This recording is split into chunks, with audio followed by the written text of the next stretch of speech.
All right, we back. We're back. We should be live. Yes. Shalom, Israel. We had a little technical difficulty with the camera, but we also are on Zoom as well. So the Zoom is up. Let me double check the Zoom. We're going to get a Josephus. Con, go ahead and get a Josephus real quick too. You want this on? Yeah, please.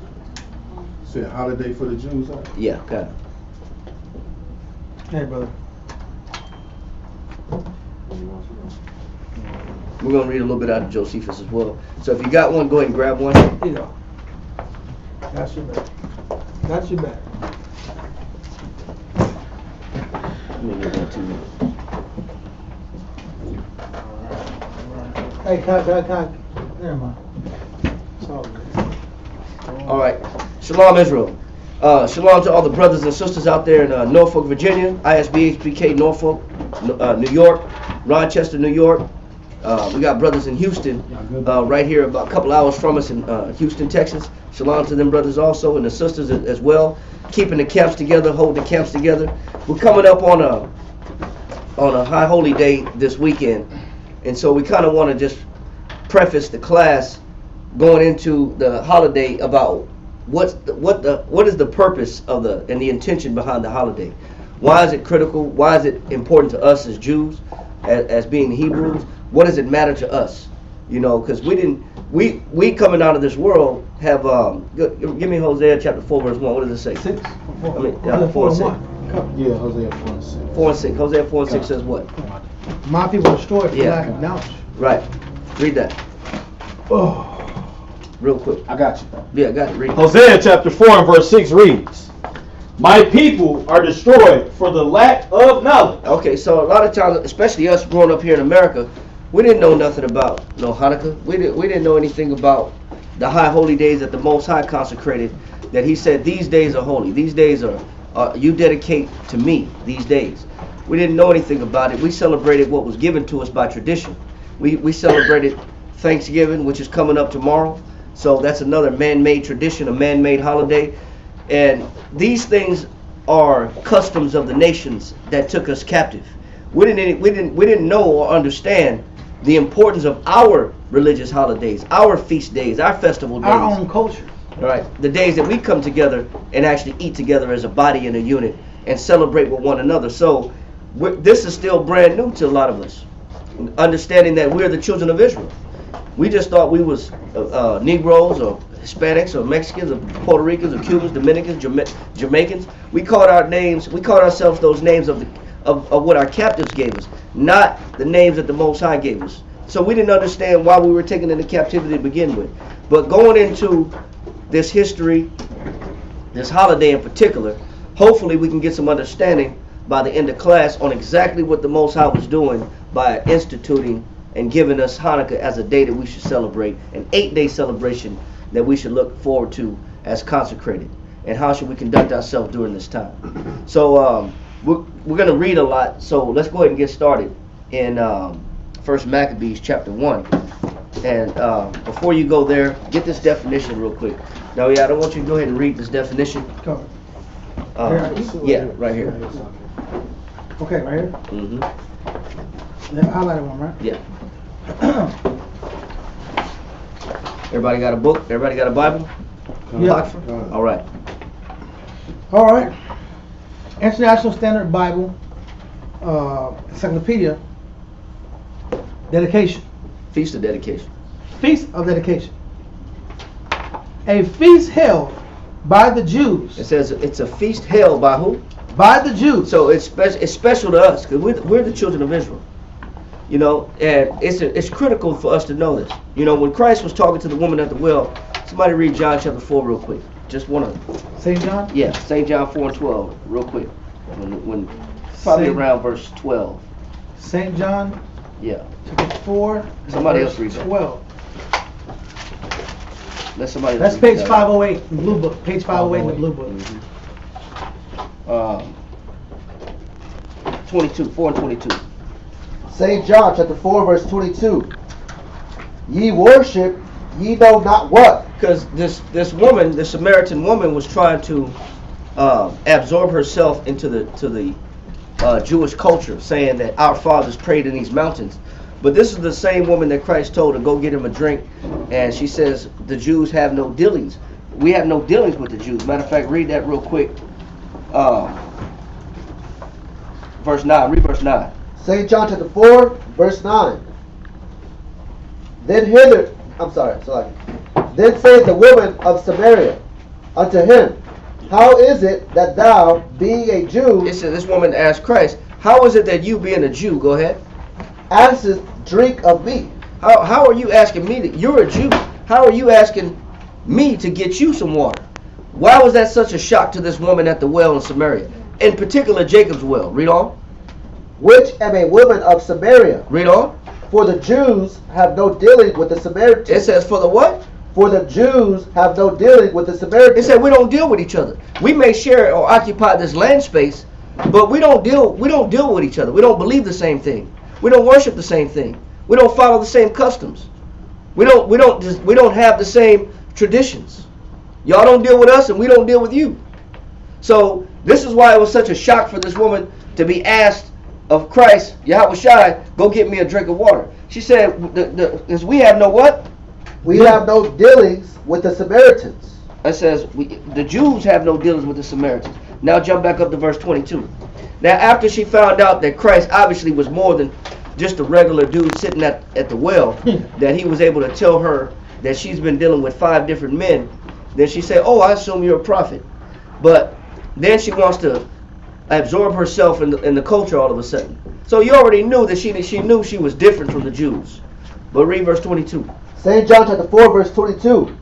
Ye worship, ye know not what. Now this woman is trying to just follow after whatever Christ said because she found out that he understood what her intentions were about, how loose of a woman she was. He said, you worship, ye know not what. Go ahead. Says, we know what we worship. Christ said, we know what we worship. Read on. For salvation is of the Jews. Who did Christ say salvation is for? For salvation is of the Jews. There's a lot of things that salvation is for when it comes to pertaining to just the Jews. Salvation is for the Jews, but also the customs, the traditions, the high holy days, the biblical laws, the statutes, the commandments, all these things are for the Jews. So when we look at Hanukah, we never knew in America that we were these people that these high holy religious days were for. We never understood that. We thought we waited on Christmas with excitement. We waited on Christmas trees and gifts under the tree. But when you read the Bible, that's not what the Most High gave us. Neither is salvation for anybody else. Just like those customs and traditions are not for us, the history of the Bible and the high holy days of the Bible is not for them. It's for us. The Chinese customs are for the Chinese. Yep. The Arabic customs are for the Arabs. Right. We have a custom that the Most High set forth in the scriptures for us to follow. And that's what we want to read about today. We want to make it easy. Let that go, and let's go back to the definition of the Feast of Dedication. A feast held by the Jews. Write this down. What is Hanukkah? A feast held by the Jews. If we can make this easy enough for a child to follow, then I know everybody else will follow.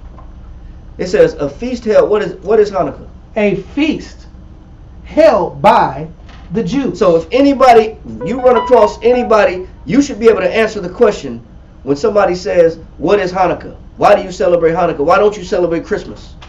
Then you should have an answer. Don't be like, we just don't. We just don't do Christmas. Well, why don't you? We do Hanukkah. Well, why do you do Hanukkah? You should be able to explain to somebody what it is and why you do it. So I want to make it real clear and easy and simple. So when you run across somebody and they ask you why you celebrate Hanukkah, you should be able to explain to them in detail with clarity, this is why we do what we do. Because you're going to have to teach your kids this too. Because you know why? Because your kids will be looked at as oddballs. Your children are going to be looked at excluded. You're different. You're not like us. We believe in Santa Claus. What do you want for Merry Christmas, Happy Holidays, Happy Thanksgiving. You're going to get bombarded. Your children are going to get bombarded with these customs of the nation. Of the pagans. They're going to get bombarded. They're going to get hit up heavy. They have to have some type of ammunition or some type of understanding to be able to defend themselves when they feel like, well, everybody's doing Christmas but me. Everybody's doing this high holy day but me. Everybody's doing these customs and traditions, I look different. I look strange. I don't fit in. I'm not with the crowd. You got all this pressure coming in from the outside of how come you don't do this? It's bad enough that they know that your kid don't eat no pork, let alone that now you don't celebrate Christmas. Oh my, you don't celebrate Thanksgiving? Nope. What's wrong with you? So you gotta be, your children gotta be able to explain. Your kids gotta be able to explain what it is that we worship and why do we worship this. And that's the intention of how we want the class to go about, is to be clear enough for you to understand why Hanukkah is so important. Why is Hanukkah in the Bible? What is the purpose behind it? What is the intention behind it? What does it mean? What's the history of Hanukkah? That's what we want you to understand, because this is a holiday that the Most High set up for the children of Israel, the Jews. All right? Let's read that again. The Feast of Dedication. A feast. It's a feast. So it's something. It's a feast. It's a gathering, and it's a gathering where we come together and eat together. We spend time together. All right. So let that be known. Write that down. It's a feast. So you eat together. You come together. It's a holy convocation. It's a holy gathering. So you come together for Hanukkah. Go ahead. A feast held throughout by the Jews throughout the country for 8 days. And how long is Hanukkah? 8 days. Hanukkah is not 1 day, it's 8 days. Write that down. So if you don't understand it, write it down. Read on. It says, commencing on the 25th of Kislev? Kislev, yeah. Kislev, Go ahead. December, in commemoration of the cleansing of the temple. And what is Hanukkah for? In commemoration. It's in commemoration of what? The cleansing of the temple. It commemorates the cleansing of the temple, which is henceforth given the name Feast of Dedication. So it's when the Jews rededicated the temple back to the Most High, because the temple was ransacked by pagans, by other nations. It was taken over. It was taken over, and this is what we're going to read about.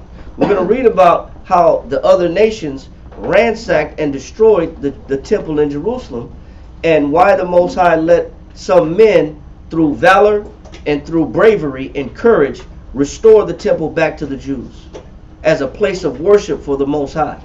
All right, so that definition of Feast of Dedication says, a feast held by the Jews throughout the country for 8 days. Go ahead. Commencing on the 25th of Kislev. Get to the point where it says in the commemoration of the cleansing of the temple. It says in the commemoration of the cleansing of the temple and what? And dedication. And dedication. So when you read about the Feast of Dedication, that's Hanukkah. Hanukkah is known as the Feast of Dedication. Why is it called the Feast of Dedication? Because it was the temple that was cleansed and consecrated and made sacred as a place of worship back to the Most High. It was a clean place to worship the Heavenly Father. All right? It was cleansed. So how did it get polluted? And that's what we want to start with. And first, brother, read like 10 verses apiece and then switch with the brothers. First Maccabees chapter 1, start at verse 11. Red book Apocrypha? If you don't have an Apocrypha, please get one, because we're going to start in First Maccabees chapter 1. No, not right now. First Maccabees chapter 1, verse 11. If you don't have a red Apocrypha, we have more up here in the front, so if you want to come get one, we don't have an Apocrypha. Anybody don't have an Apocrypha? And that's page 114. All right. This is part of the Bible that was taken out, and it was part of the Bible in 1611, but until it was 274 years. So from 1611 to 274 years, it was part of the Scriptures, and then in 1885 it was taken out. That's the history I got. 1885 is what I have as far as when it was removed from the Bible as being non-canonical. Yes, it's sir. in the Zondervan dictionary. Right, you can find it in the Zondervan Bible Dictionary of what year it was taken out as being considered non-canonical. But it was removed by the Catholic Church because they didn't feel like these books were godly inspired. But these were 14 books that belonged in the original scriptures. All right, that's part of the Old Testament. So let's read in First Maccabees, First Maccabees chapter 1, verse 11, because what we're doing is we're explaining now how the temple got polluted. How did the temple become polluted to where it had to be made clean? All right, let's read that. First Maccabees 1 and verse 11. In those days went there out of Israel wicked men, who persuaded many, saying, let us go and make a covenant with the heathen. So now in Israel was overthrown, just to catch you up a little bit, in 333, or approximately 333 BC, by Alexander the Greek. So he came in and conquered all the known land and all the known world at the time, and he died after 12 years, and he split up the kingdom, his kingdom, with his 4 generals, really 5 of them, but 4 named: Lysimachus, Ptolemy, Cassander, and Seleucus. Now Israel fell under the dominion of the Seleucid Empire. And out of the Seleucid Empire came a ruler named Antiochus. So let's go ahead and matter of fact, just keep reading. Let's go explain. That are round about us. No. Jump up to verse 10 real quick. First Maccabees 1 and verse 10. And there came out of them a wicked root, Antiochus, surnamed Epiphanes. So from the Seleucid dynasty, came Antiochus Epiphanes as a ruler. And this was around 165 BC, approximately, not exact, around 165. It's in the 2nd century BC. All right? So it's around 165 BC is when Antiochus came in power. Read on. Son of Antiochus the king, who had been a hostage at Rome, and he reigned in the 137th year of the kingdom of the Greeks. Okay, so in the 103rd, and remember the Greeks came in power in 333 BC. So if you do the math and you subtract 333 minus the you do the 333 minus the 127. So it says, 333 minus 127, 206. So some histories say 206, some histories say 165. All right, that's why I say approximate, not exact. Read on. In those verse 11. In those days went there out of Israel wicked men, who persuaded many, saying, let us go and make a covenant with the heathen round about us. So the heathen, the definition of the word heathen, give me the dictionary of the Zondervan Bible Dictionary. Get the definition of the word heathen. We do have that dictionary. So you understand, because you may have heard the word before, but some people don't understand what the word heathen means. I know we have one. Right, I got one right here. Write this definition down, so when somebody says the word heathen, you understand what they're talking about. Heathen. Heathen. Heathen. Got it. Got it? Yeah. Read that. Heathen. People, nation. It says the word heathen means people or nations. What about these heathens? Read on. Usually used for a non-Israelitish people. So write that down. So when you read the Bible, the word heathen, you're referring to people that are not the Israelites. Read on. Usually used for a non-Israelitish people. Go ahead. And thus has the meaning of Gentiles. And so it also has another meaning. It's similar in meaning to the word Gentile, which means nations or peoples. All right. So we understand who these heathens are. They're just the other nations that are not Israelites. All right. These are non-Israelite people. All right. So let that go, and let's go back to where we're at in First Maccabees. First Maccabees 1 and verse 11. Right? Yeah. In those days went there out of Israel wicked men. Now Israelites are supposed to be dedicated to who? The Most High. Go ahead. Saying, let us go and make a covenant with the heathen that are round about us. And he said, let us go and make a covenant, an agreement or contract with the heathen. Go ahead. For since we departed from them, we have made slack. For since we departed from them, we have had much sorrow. Go ahead. So this device pleased them well. Read on. Then certain of the people were so forward herein that they went to the king, who gave them license to do after the ordinances of the heathen. So they went to the king and begged for license to do after who? The king. After the heathen. So they got a license to enjoy or adopt the customs of the heathens that are not Israelite people. They said that we want to abandon and forsake the Most High's laws, statutes, and commandments because it's easier. Life is easier when we serve the other nations and we become like the other nations, and we put off our traditions and our customs and adopt the other nations' customs, because the Greeks have a whole different set of worshiping. They worship a pantheon of gods. Yeah. They have a god for the sun. They got a god for the moon. They got a god for marriage. They got a god for love. They got a god for every day of the week. They got a god for water. They got a god for rain. They got a god for wheat, for crops. They got a god for everything. We don't have a multiplicity of gods. We're not paganistic. We have one God. We have a monotheistic belief. There is only one God. But the Greeks don't believe that. So here we're reading about our people in this time being captive under the Greeks, wanting to abandon the belief in the Most High to worship and adopt the customs and the belief system of the Greeks who were in power. And we want to kind of touch on why would they do this. Now they said out of their mouth right here that what? Read this right here. Verse 13? Yeah. Verse 13. Then certain of the people were so forward herein that they went to the king. No, they said at the end of verse 11 it says that since we departed from them, we have had much sorrow. So it was a matter of condition. It was a matter of lifestyle. They didn't feel like they were enjoying life by being a Hebrew, by being an Israelite. They looked at the leisure and they looked at whatever the nations had to say they have a better form of living, a better state of living. So we don't want to be Jews. We don't want to be Israelites. We want to be like the Greeks. Read on.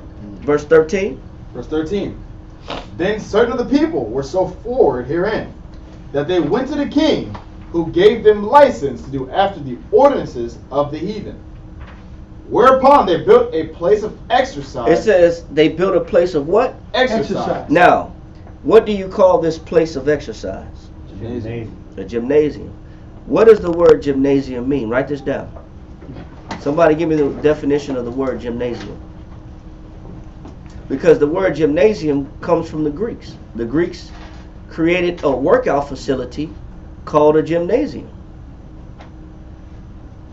It was a Greek workout facility. It was a Greek place of exercise. That was so a gymnasium is a Greek custom. So we got let's get the definition of the word gymnasium and find out what's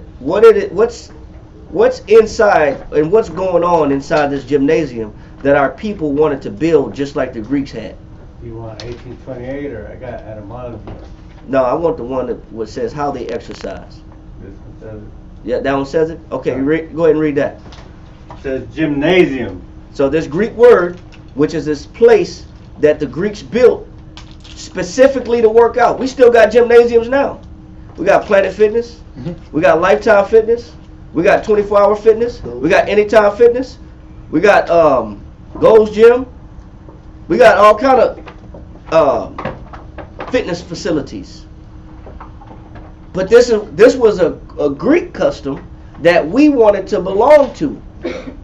And what was going on in this particular gymnasium during the time of the Greeks that we wanted to be a part of so bad? We wanted membership. We wanted memberships to belong to. What was going on in here? Read that. So online etymology dictionary says public place where athletics exercises are practiced, bodily exercises to exercise or train, literally, figuratively to train naked. It says the word gymnasium means to train what? Naked. So what was going on in the gymnasiums in the Greeks during the time of the Greeks? It was training naked. How were they working out in these gyms? Naked. Yes, that's what a gymnasium. That was the purpose for this gymnasium. Is that you go in a gymnasium around 167 BC, you do not go in there with clothes on. Yeah, the word gymnos. They move a lot better. The Like, word they let you hold- the word gymnos means naked. The word gymnos means what? The word gymnos means naked. So our people wanted to be a part and wanted membership to go into these gymnasiums to do what? To train naked. To train naked. It's a little more. What else you got? And I was gonna say, it's funny because you know how they got the statues that have the exercise like movements or whatnot, and they're like all naked or whatnot. Yeah, but that's the now. If you're old enough, if you're probably old enough, you probably have gone into a gym, and especially in the '80s, and seen some old naked men in a steam room. It's always that way. Always in a steam room. They're always in a damn steam room. As soon as you go in the steam room, they got no towel. They barefoot. And they want to talk. They ain't even got no slippers on. Like that, you can't even put no slippers on your feet. Protect your feet at least, man. But they want you go in there and they stark naked and they're sweating in the steam room or in a sauna. Go ahead. What else you got? Says a feature of all ancient Greek communities. It says a feature of what? All ancient Greek communities. It's a feature that it was a place where every single Greek community that the Greeks ruled in, they had a place for exercise where you go in there naked and work out naked. That was their custom. That was their tradition. The question mark. We had a question? This is better known as a bathhouse question mark in the world. Yeah. Oh, matter of fact, we're going to get there, sis. I'm glad you asked the question. The sister online asked, is it also known as a bathhouse? Let's find out. Matter of fact, I want you to read this excerpt right here. No, yeah, read this for me real quick. Hellenistic. Start from it says Hellenistic Jewish men underwent. No, matter of fact, hold this real quick. Finish. So it's the gymnasium. They wanted the gymnasium, and what else? Verse 14 in 1 Maccabees. Whereupon they built a place of exercise at Jerusalem, according to the customs of the heathen, and made themselves uncircumcised. Now he said they made themselves uncircumcised. Now circumcision is a what? To clean. It's a Jewish law that on the 8th day, every male child on the 8th day by law must be circumcised. That's what the Most High set up for us as being the children of Israel, that we must circumcise our male children. Because our male children, all the men that circumcise belong to the Most High. All right? We all belong to the Most High. Matter of fact, I want to prove that real quick. Give me, just want to prove it real quick. I don't want to take too long. Just one scripture to prove it.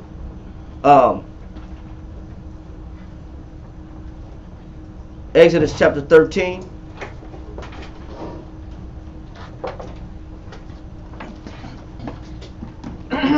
Read verse 12. And somebody give me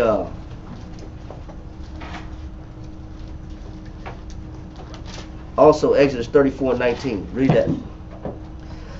Exodus 13, verse 12. Thou shalt set apart unto the Lord all that openeth the matrix. It says, you shall set apart all, this is a law. You shall set apart all that openeth the matrix. The word matrix means womb, the womb of a woman. So everything that comes out of a womb, he says, shall be set apart for the Most High. Go ahead. And every firstling that cometh of a beast which thou hast, the males shall be the Lord. And what belongs to the Most High? The male. The male. Give me the other verse. Exodus 34:19. All that openeth the matrix is mine. He said everything that opened up the matrix is mine. But specifically, go ahead. And every firstling among the cattle, whether ox or sheep, that is male. He said everything belongs to the Most High. So every firstling? Every firstling and every male that comes out of the womb belongs to the Most High. He said it's mine. But in men, when it comes to men in particular, the seal that we belong to the Most High for a male child is circumcision. The circumcision is the seal and is our compliance to the law that this male child belongs to the Most High. This male belongs to the Most High and is not given to anybody else. So during the time of the Greeks and approximately 165 BC, you had Jews that no longer wanted to be Jews. They knew that they belonged to the Most High. They were circumcised on the 8th day as an agreement or a contract that this male child belongs to the Heavenly Father. So what did they do in 1 Maccabees chapter 1 verse 14 again? 1 Maccabees 1 verse 14. Whereupon they built a place of exercise at Jerusalem. And the word exercise means to train or work out naked. Go ahead. According to the customs of the heathen. And the heathens like to be naked in the gym. Go ahead. And made themselves uncircumcised. And because they know that if they go in that gym, which everybody in that gymnasium is naked, the Greeks will know immediately that you're a what? A Jew. That you're a Jew. They'll know by your circumcision that you're a Jew. And we know that the Jew, just like the lady at the well told Christ, we know the Jews have no dealings with the Samaritans. The Greeks know that the Jews didn't deal with the Greeks in that fact. They didn't have the same customs. The customs are different. So immediately you would be identified as a Jew because of your circumcision. So what did they do? Read on. And forsook the holy covenant. So they didn't want to be identified as Jews. That's our people. Read. And joined themselves to the heathen. And they joined themselves to the what? To the heathen. Go ahead. And were sold to do mischief. And read on. What kind of mischief? Go ahead. Verse 16. Now you missed verse 15, bro. I just did 15. No. You know it says and made themselves uncircumcised. Did you read that? Yeah. No, you didn't. You said I was gonna bring it up. Yeah, cause you didn't. Yeah, you missed that part. Read verse 15 again. God. First Maccabees 1 and verse 15. And made themselves uncircumcised. Because I was waiting for you to get to this point because I want you to get I want a brother to get a definition on this point.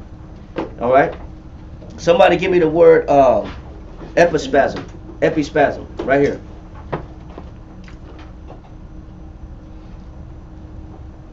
How you spell it? EPISPASM. Epispasm. Read this right here, Dalia. It says, and made themselves uncircumcised. Right? There's a term for this. You can read it. Epispasm.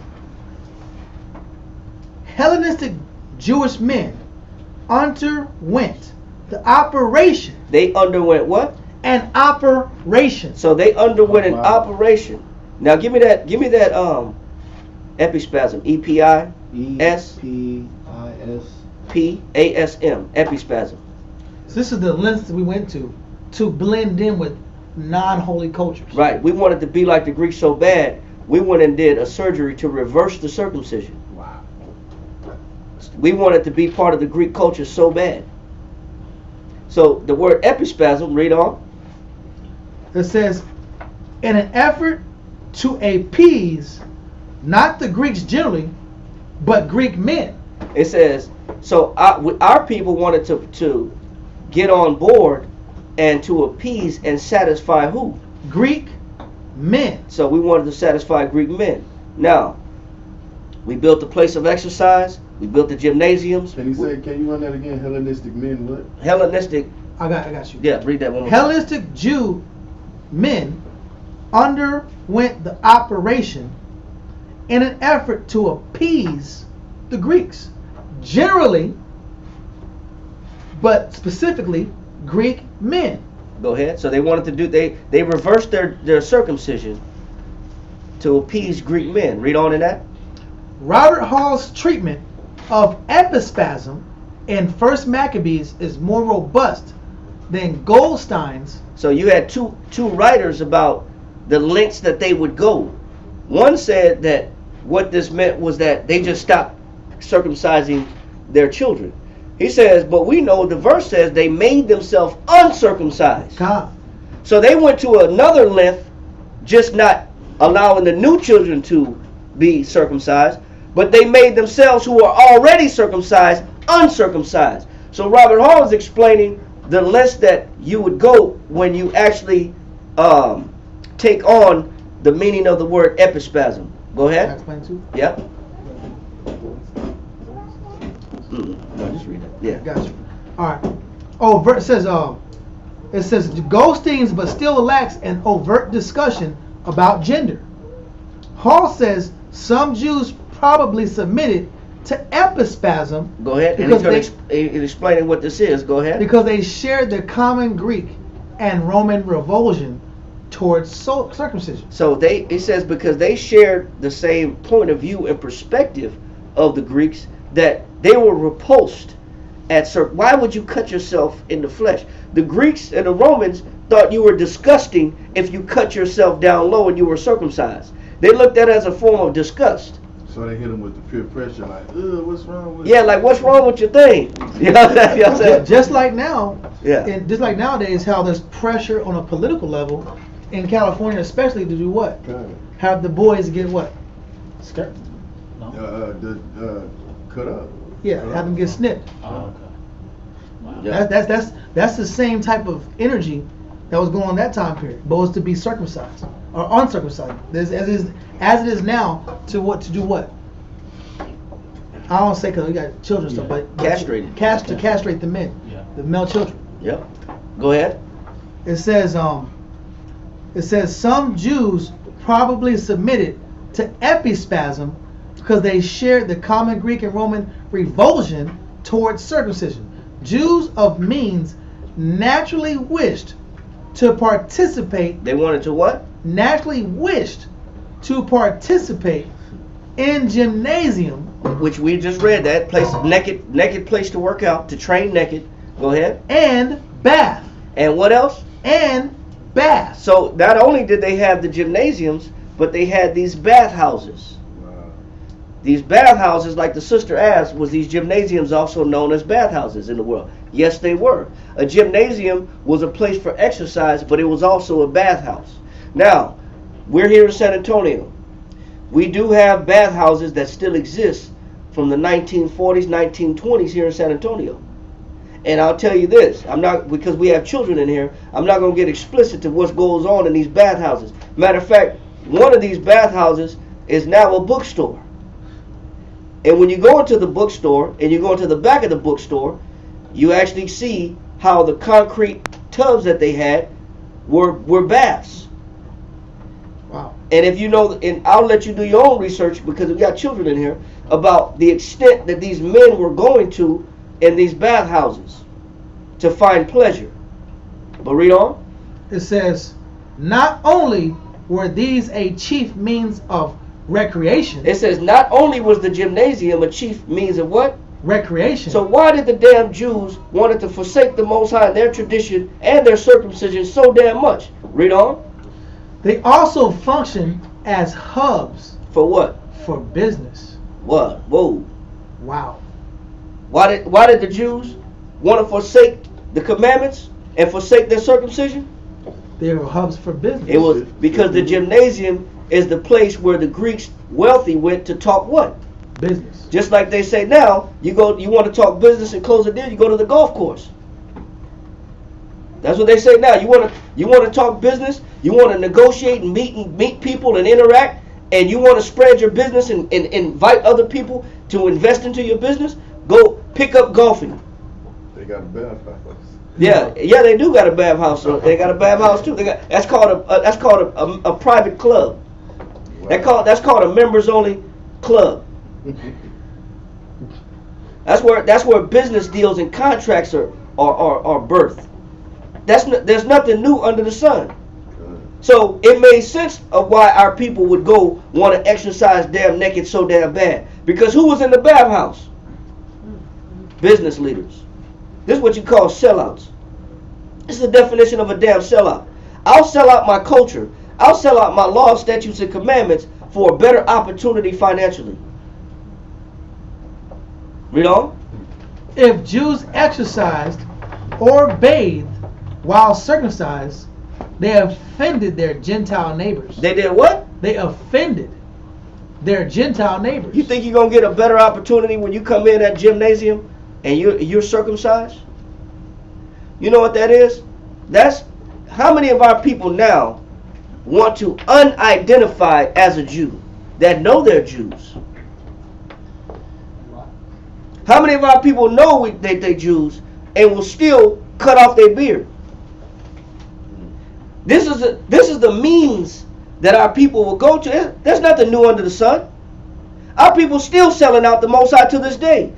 We know we Jews. We know the law, statutes, and commandments of the Most High. But we will sit there and we know that the law says that a man, matter of fact, give me the definition of beard. Give me the definition of beard. Because you know what happens if you come in a job application or you put in you come in for a job interview and you got a full beard, it's not looked upon as corporate. That beard sometimes is stained upon. You got to get primped and shaven. You want a corporate position. You got to look the part. There's pressure to looking the part. You got it? I got it right here in the Zondervan. What you got for beard? Beard, in the Zondervan dictionary, a badge of manly dignity. What is a beard? A badge of manly dignity. It's a badge of manly what? Dignity. It's a sign of a man. Now, what else we got for beard? 1828. The hair that grows on the chin, Go ahead. lips, and adjacent parts of the face, Go ahead. chiefly of male adults. It says chiefly of what? Male adults. Now, somebody give me this definition right here. I'm going to give it to you, Daviad, because you're about to read it anyway. So we might as well pull it anyway. I got one more. Hold on 1 second. Hold on. Daviad, get this definition. Go ahead and keep reading in that. Same one you got, Elisha. The mark, or hence a mark of virility. Now listen to this. It says a man's beard is a mark of, write this down. A man's beard is the mark of virility. Virility is virility. It's the mark of virility. What is the definition of the word virility? Manhood. What is a beard? Manhood. Why does the Most High put a beard on a man? Why does a man grow a beard? Manhood. It's the sign of what? Manhood. That this is no longer a boy. That this is no longer a child. This is to distinguish a level of ascension that this young man is no longer, this man child is no longer a child, but he's a full-grown male. He's coming into manhood. He's leaving boyhood or childhood, and he's coming into manhood. So this is a natural process that the Most High put to distinguish that he made hair grow on either the upper lip or the chin or adjacent to those things, which is on the cheeks. That's why a man grows hair here, here, and here. Where you got the goatee, the mustache, and the face hair. That's the purpose of it, because it's to distinguish that he's leaving childhood and becoming a what? Man. A man. But too many times, the identity of a man is too offensive. This is when a lot of times when you come in as a full-grown man with a beard, you're intimidating. You're a little too strong. So you know what they want to water you down by telling you to shave, because then you look cute like a pretty boy. But a pretty boy is not a sign of a man. A pretty boy is a sign of a child who hasn't grown up yet, or a young man who should be a man but is still acting or pretending to be a child. He's a pretty boy. He's cute. He's all shaven and articulated and trimmed up and looking real pretty. That's not a sign of manhood. That's not the definition of virility, because that beard is a form of virility. It's a sign, or henceforth a mark of virility. And that virility is what? Virility. Manhood. Go ahead. The state of the male sex. It says the state of a male sex. The boy don't stay a boy forever. Read on. Which has arrived to the maturity. And it says which has arrived to the maturity of what? And strength of a man. So this is no longer a man, a boy. This is a man, and a beard is a sign of that. You should be proud that you're leaving the statehood of a child, and you're growing up to becoming a full-grown male. A male means that I'm in my full strength. That's what virility means. I'm in my full strength. I'm no longer a boy. I can conduct and survive on my own. I can maintain a household. I'm no longer a boy. I don't have to be fed. I can go out and hunt and gather. I'm a full-grown man. But in this culture, where we are today, men that have that very dominant, masculine beard energy is frowned upon, just like the Greeks would have frowned upon the fact if you were circumcised. And this is why they push the concept toxic masculinity. Right. They're pushing toxic masculinity on a worldwide level to diminish the element of manhood, to feminize the man, to emasculate the man. Right. Gender neutral clothing, where now that a man is wearing hip or what do you call them? Them damn hip risers jeans. In pink. No, the hip. Talking about the low rise jeans. That's what I'm Low-rise talking about. jeans, huh? Where a full grown man is wearing low rise jeans, or he's wearing skinny jeans or tight jeans. Now there's no differentiation between man pants and women pants. You almost don't know what era you're shopping in. They're graying and muddying up the lines of femininity and masculinity. They're playing with that line that distinguishes male and female sexes. This is what the heathens do. This is what the other nations do.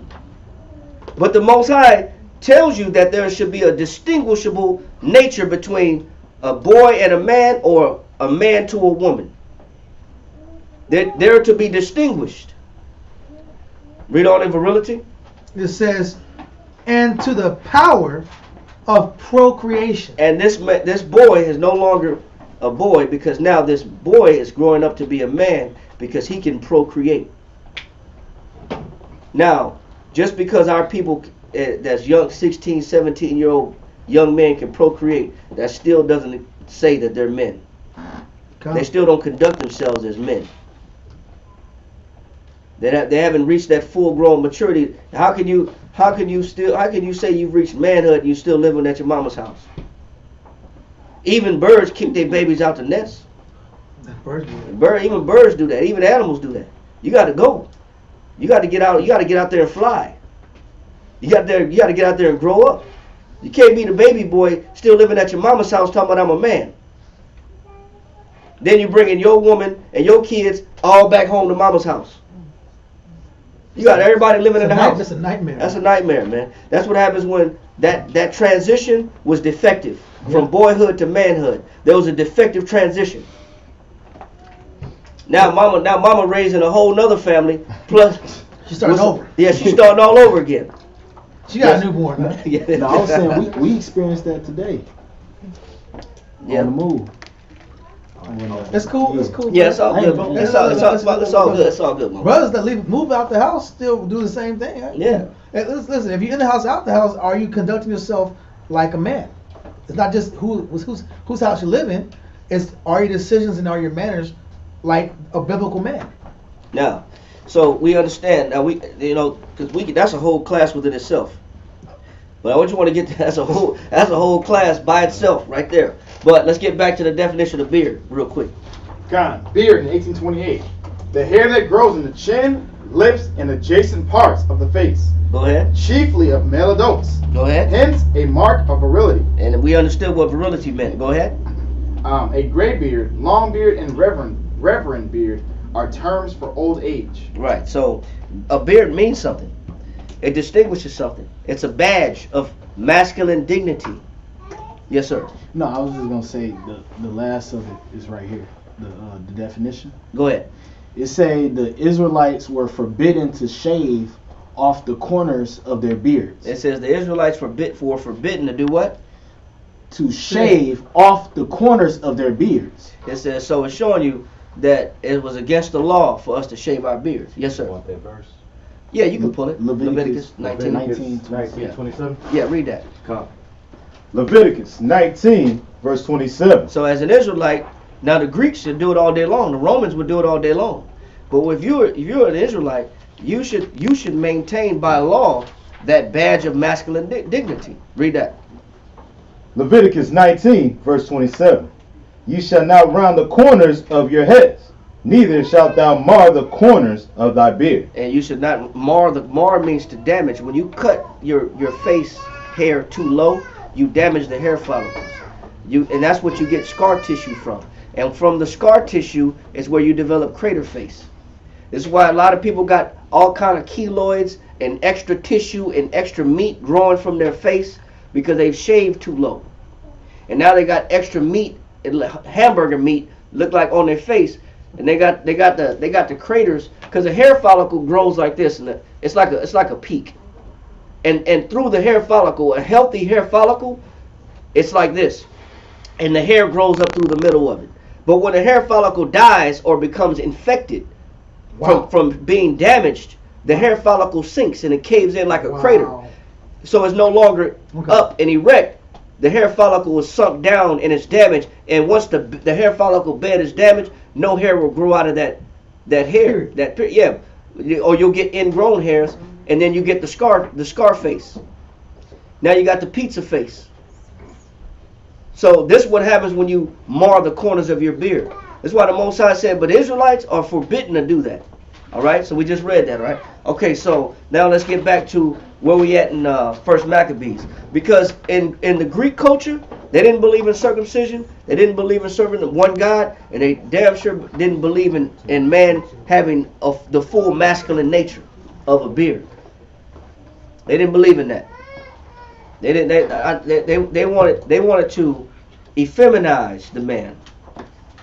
Read. First Maccabees, the 1 and verse 15, and made themselves uncircumcised. So maybe we're not going to the point as far as uncircumcising ourselves, but there's a lot of brothers that know they're Jews and they know the law, but they're trying to unidentify as being a Jew. They know the law. A lot of our people know the law. They know they gotta wear fringes. They know they gotta keep their beard. They know they ain't supposed to be eating pork. They know they ain't supposed to be smoking cigarettes. They know that their body is the temple of the Most High. They can't be marking it up and everything like that. But when you're in the world and you're towing the line of, man, I gotta make money and I gotta go out and live, so you start to compromise what you know is right for the sake of some damn business. Just like the Greeks was doing. You start to compromise your laws and statutes and commandments for the sake of money. Same thing that we're reading about in the Maccabees, First Maccabees. Read on. And joined themselves to the heathen.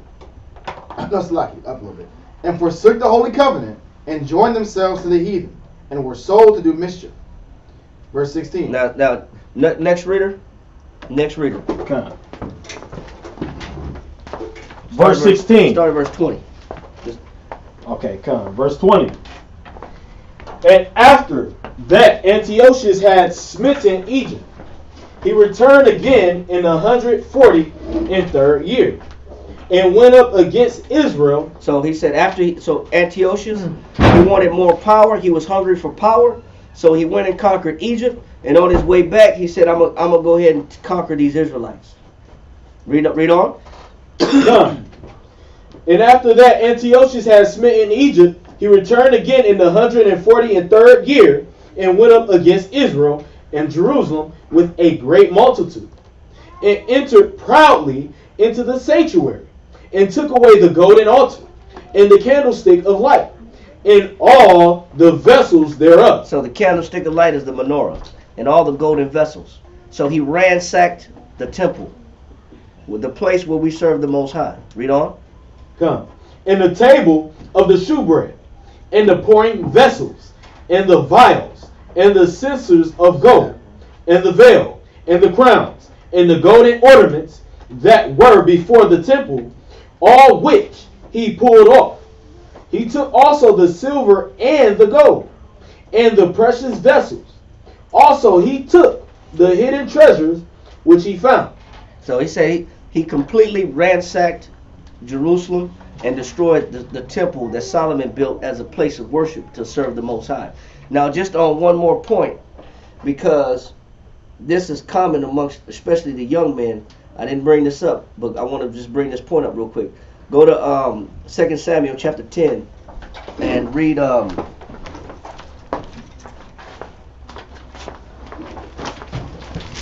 2 Samuel chapter 10, Start at verse 1. Read down to verse 4. 2 Samuel chapter 10 verse 1. Read 1 through 5. Read that. Come. 2 Samuel chapter 10 verse 1. And it came to pass after this, that the king of the children of Ammon died. Go ahead. Yeah. And Hanun his son reigned in his stead. So he didn't know he had affiliations with David and the Jews. Go ahead. Then said David, I will shew kindness unto Hanun, the son of Nahash, as his father shewed kindness unto me. So David was trying to extend a kind gesture to the newly born king that took his father's throne. Read on. And David sent to comfort him by the hand of his servants for his father. Read on. And David's servants came into the land of the children of Ammon. And the princes of the children of Ammon said unto Hanun, their lord, thinkest thou that David doth honor thy father, that he has sent comforters unto thee?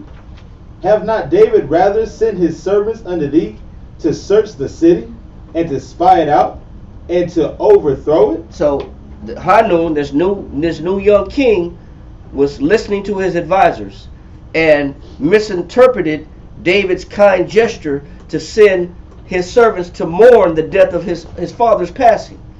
So this new king listened to his advisors before actually paying attention to what David was doing. Read on. Wherefore Hanun took David's servants and shaved off the one half of their beard. And did what? Shaved off the one half of their beard. So anytime you shave off even half of a man's beard, that's a sign of shame. Because that's saying you're no longer a man. You're not a man anymore. That's a sign of shame. That's a derogatory gesture. That's a defamatory gesture when you shave even half of a man's beard off. Because you're saying you're not even a full man. That's how much of a shame it is for a man not to have a beard. Read on. That's a punishment. That's torture. Read on. And shaved off the one half of their beards, and cut off their garments in the middle, even to their buttocks. And what was hanging out? Their buttocks. So it's a shame to have your pants sagging, showing your butt, and having no beard. Now who does that remind you of? 99% of young teenagers today, and some grown men. You got grown men walking around with no beard and their butt hanging out. That's supposed to be a shame. That's supposed to be a shame. That's a sign that you're not even a man. You got your drawers hanging out, you got your pants hanging out. That's torture. That's what you do to an enemy. You don't do that to yourself. Read on. Even to their buttocks, and sent them away. When they told it unto David, he sent to meet them, because the men were greatly ashamed. It said because these men were greatly ashamed, they didn't want to go outside. They didn't even want to go outside because they didn't have their whole beard and their pants was hanging down. They didn't even want to come outside. You got our people that go to the store. They go everywhere with their butt out. You make videos with it. Yeah, they do everything with their butt out. Even at work. Even at work with their butt out with no beard.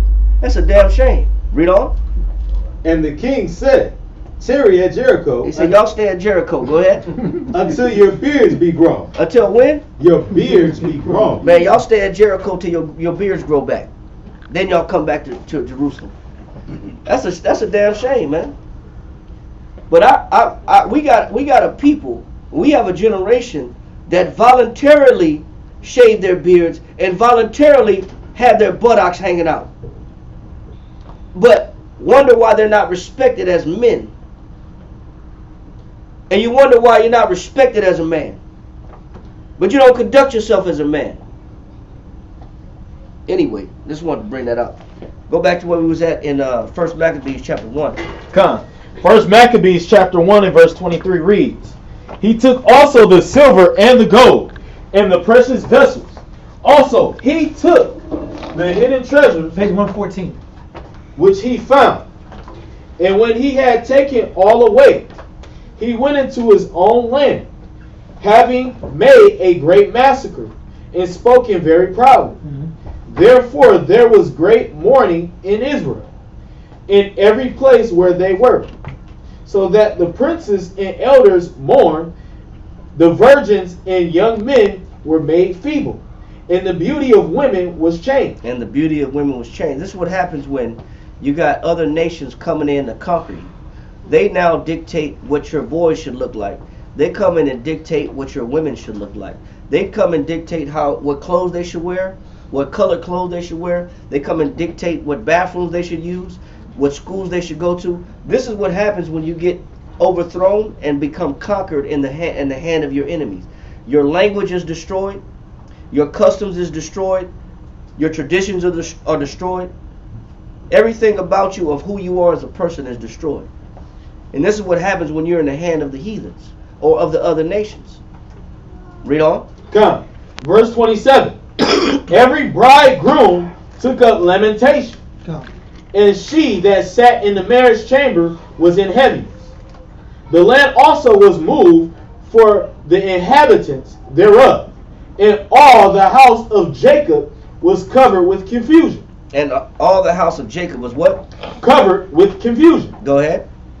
And after 2 years fully expired, the king sent his chief collector of tribute unto the cities of Judah, who came unto Jerusalem with a great multitude, and spake peaceable words unto them.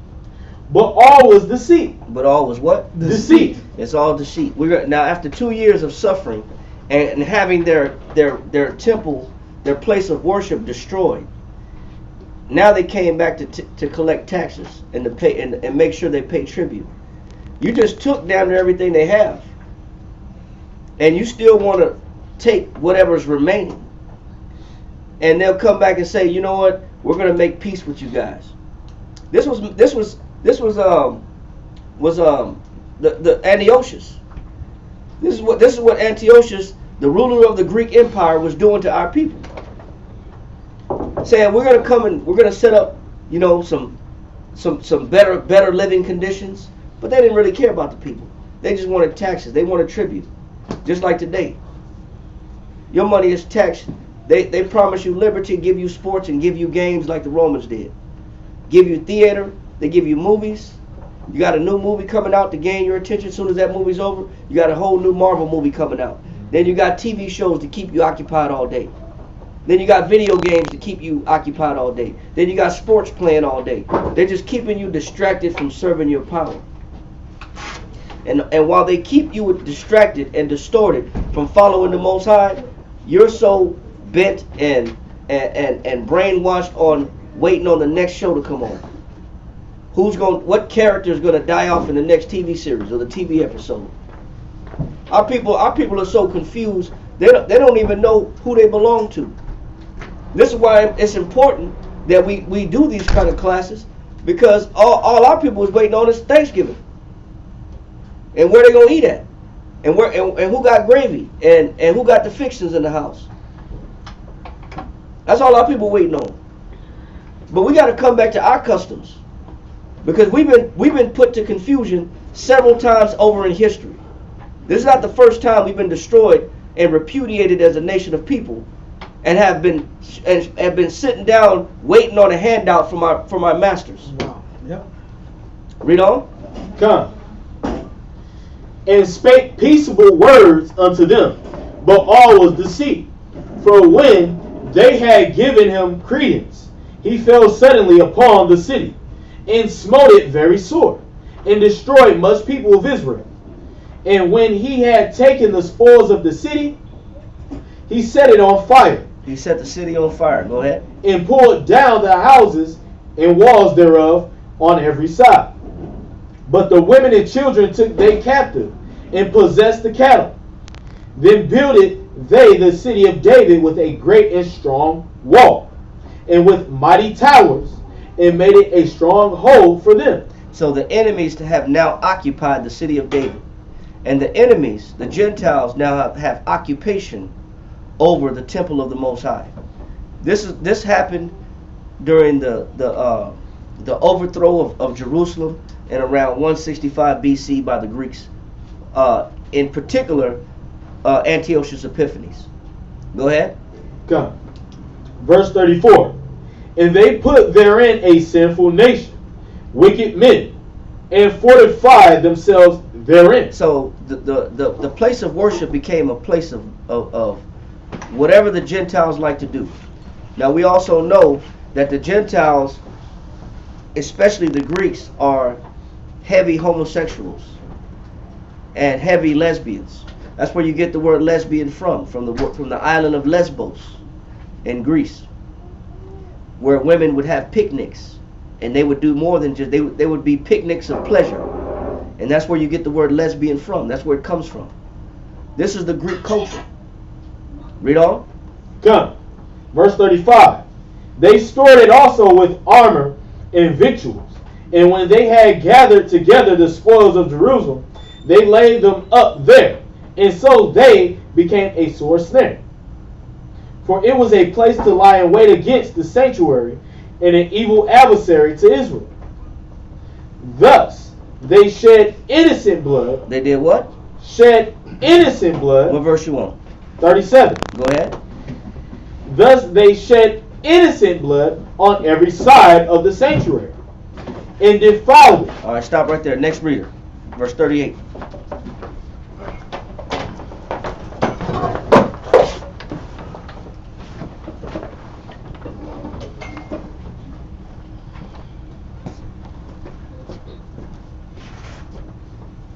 Verse 38. Insomuch that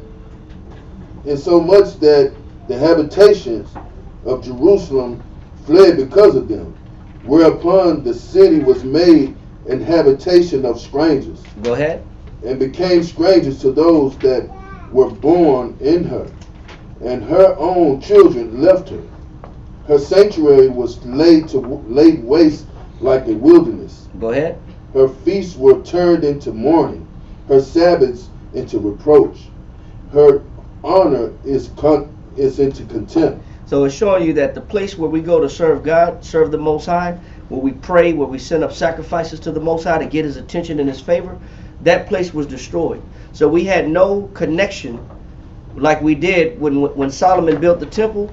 We had a connection with the Heavenly Father. When you read about the temple, just to give a quick backdrop, when the priest did certain sacrifices and the priest needed answers, they can consult the Most High through the Ark of the Covenant, which was in the temple of the Holy of Holies, which is a private section of the sanctuary where the ark would lay. And on the ark lid, the lid of the tabernacle, the Ark of the Covenant, was the cherubims. And within the cherubims, if the high priest would ask the Most High a question, his voice would come through in between the two cherubims, which are winged angels, that was placed on the mercy seat of the Ark of the Covenant. We had a direct connection to the Heavenly Father when we had the Ark of the Covenant in our possession, and it was in the sanctuary. And so this is, matter of fact, we got it right here. I forgot we have it right here. This is the Ark. We ain't always had it right here. You know, this is brand new. You know what I'm saying? It's fairly new. So this is the Ark of the Covenant right here. This is a replication of it, of course. But these are the cherubims, these winged angels. It's 4 feet by 4 feet is the actual size of the real Ark of the Covenant. And within the Ark of the Covenant, you had the 10 Commandments, and you had Aaron's rod. And so in the middle, this is called the mercy seat. That's the lid of the ark. In between the Ark of the Covenant, on top of the mercy seat, if the high priest would ask the Most High a question, he would answer from the top of the mercy. His voice would come out of it, and he would answer the priest directly. So we had a direct connection to the Heavenly Father when we had the Ark of the Covenant in our possession, in our sanctuary. We had a direct connection to the Heavenly Father. So when the nations, the pagans, the heathens, came in and destroyed and took the vessels and ransacked the temple, it broke our connection with the Heavenly Father. We lost our direct connection to the Most High. So we got to understand why it was so important that we had a temple and a place of worship, because that was our connection to the Father. But when the Greeks came in and destroyed it, we no longer had the ability to converse with the Most High with ease as we did during the time before that. All right? So let's read on. Please, First Maccabees chapter 1 verse 40. It says, "As had been her glory, so was her dishonor increased." It says, as beautiful as the temple that Solomon built was, it says it was just as ugly when the Greeks got in control of it. Read on. "And her excellency was turned into mourning. Moreover, King Antiochus Now read this right here. It says, moreover. It says what? Moreover, King Antiochus wrote to his whole kingdom that all should be one people." He says, King Antiochus wrote, after destroying the people, he said we should all be what? One people. Does that sound familiar? One nation. After the Native Americans were destroyed, whether it was the Iroquois, whether it was Apache, whether it was the Cherokee, Blackfoot Sioux, Pueblo, the Sioux, Choctaw, Blackfoot, Apache, no matter what tribe of Native Americans that was destroyed, ran off their land, killed on Thanksgiving. Keep this in mind. You got Thanksgiving coming tomorrow. Thanksgiving, historically, is a celebration of the English coming to America, surviving the winter by the help and the aid of the natives that were here, in particular the Iroquois. I think it was the Iroquois. I think it was the Iroquois Indians. Or the Iroquois. In particular, over 14,000 of them helped the Pilgrims survive the winter that they weren't going to survive. When you read the narratives and the journals of the seamen, the captains of the ships that were bringing the British colonizers, over here from England, when you read about the ships, they only had like salt pork, they had cornmeal, and they had putrid water. Their water was rancid. Their meat was full of maggots and flies. They barely even made it over here because they oversold the tickets. A lot of people died from England coming to America because the circumstances were so bad. They oversold the tickets, and then they had an underwhelming amount of resources on the boat.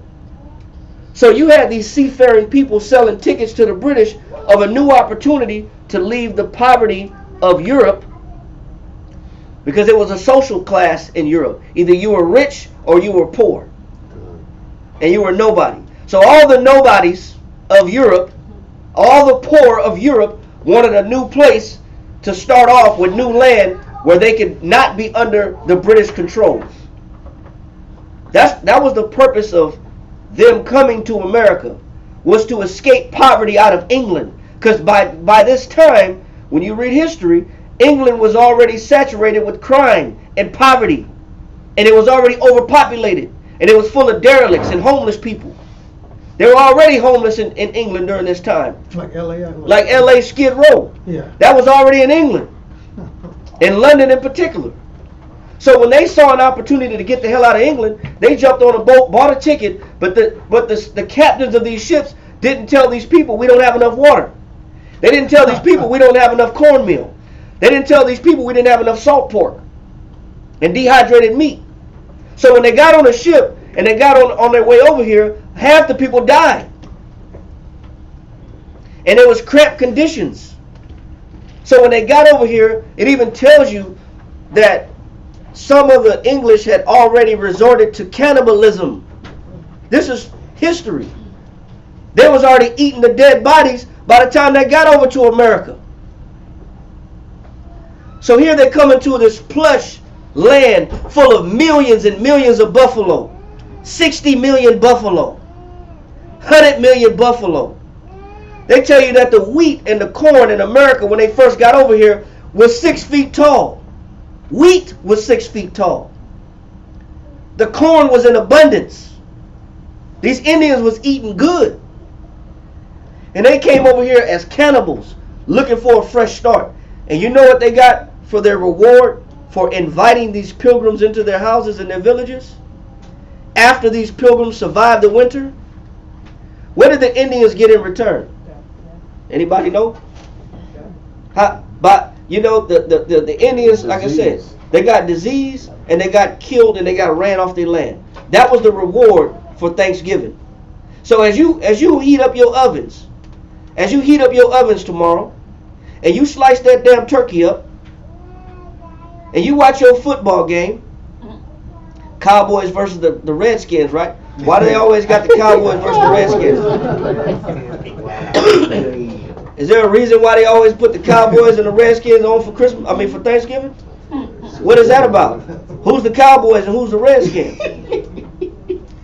So as you heat up your oven and you slice that turkey, and you put the little gravy and the stuffed cornbread stuffing, and you put the cranberry sauce, and you got the muffins, and you got the pumpkin pie, you got the spread going. As you celebrate Thanksgiving, what are you celebrating? The massacre. You're celebrating the massacre of over 14,000 Indians that died from trying to help some English escape poverty out of England, and that's what they got in return. So after they kept coming over here in boats, they needed a workforce because they weren't cutting down the trees, and the Indians refused to do it. So what do they say? Well, we got to bring a workforce in, so let's go steal these people out of Africa. Let's go steal these Africans because we need to cut these trees down. You need to look at maps of America from around 1600. Maybe because they can't even say 1600 because you're only going to see like the 13 colonies. But you need to look at a map at around 1800s. There were forests and trees all over America. As soon as you hit America, the trees were, and the vegetation was giant. You couldn't really get through until you got to the plains of America. Until you got into the Great Plains, then you seen 60 million buffalo by the millions eating grass, big fat healthy buffaloes by the millions. Bison. And then the reward for these people getting inviting these neighbors over, these rude neighbors. What does St. John 10 and 10 say? Somebody read that real quick. St. John, read what Christ said. St. John in the Bible, chapter 10, verse 10.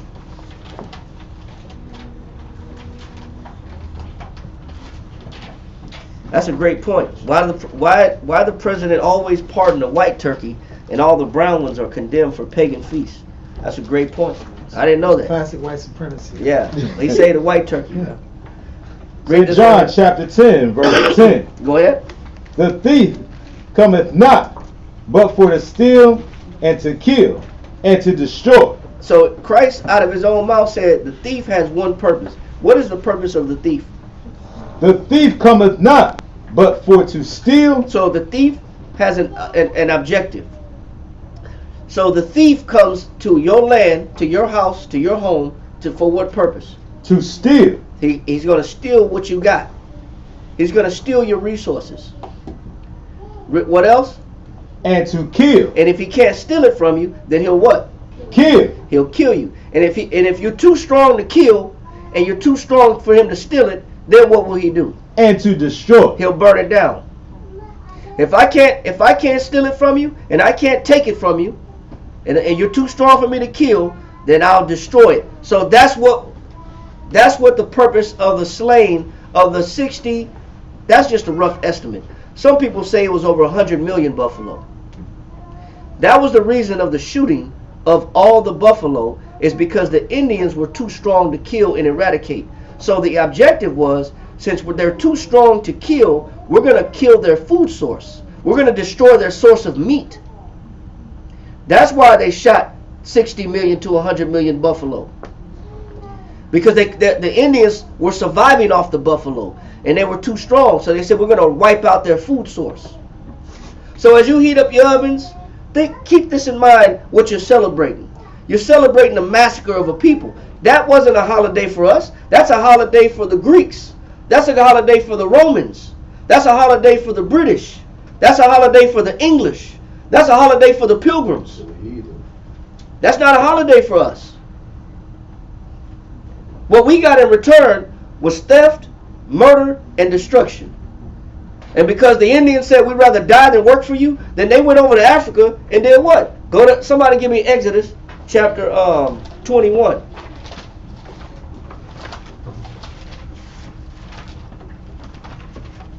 And what? Wait, give me Exodus chapter 21.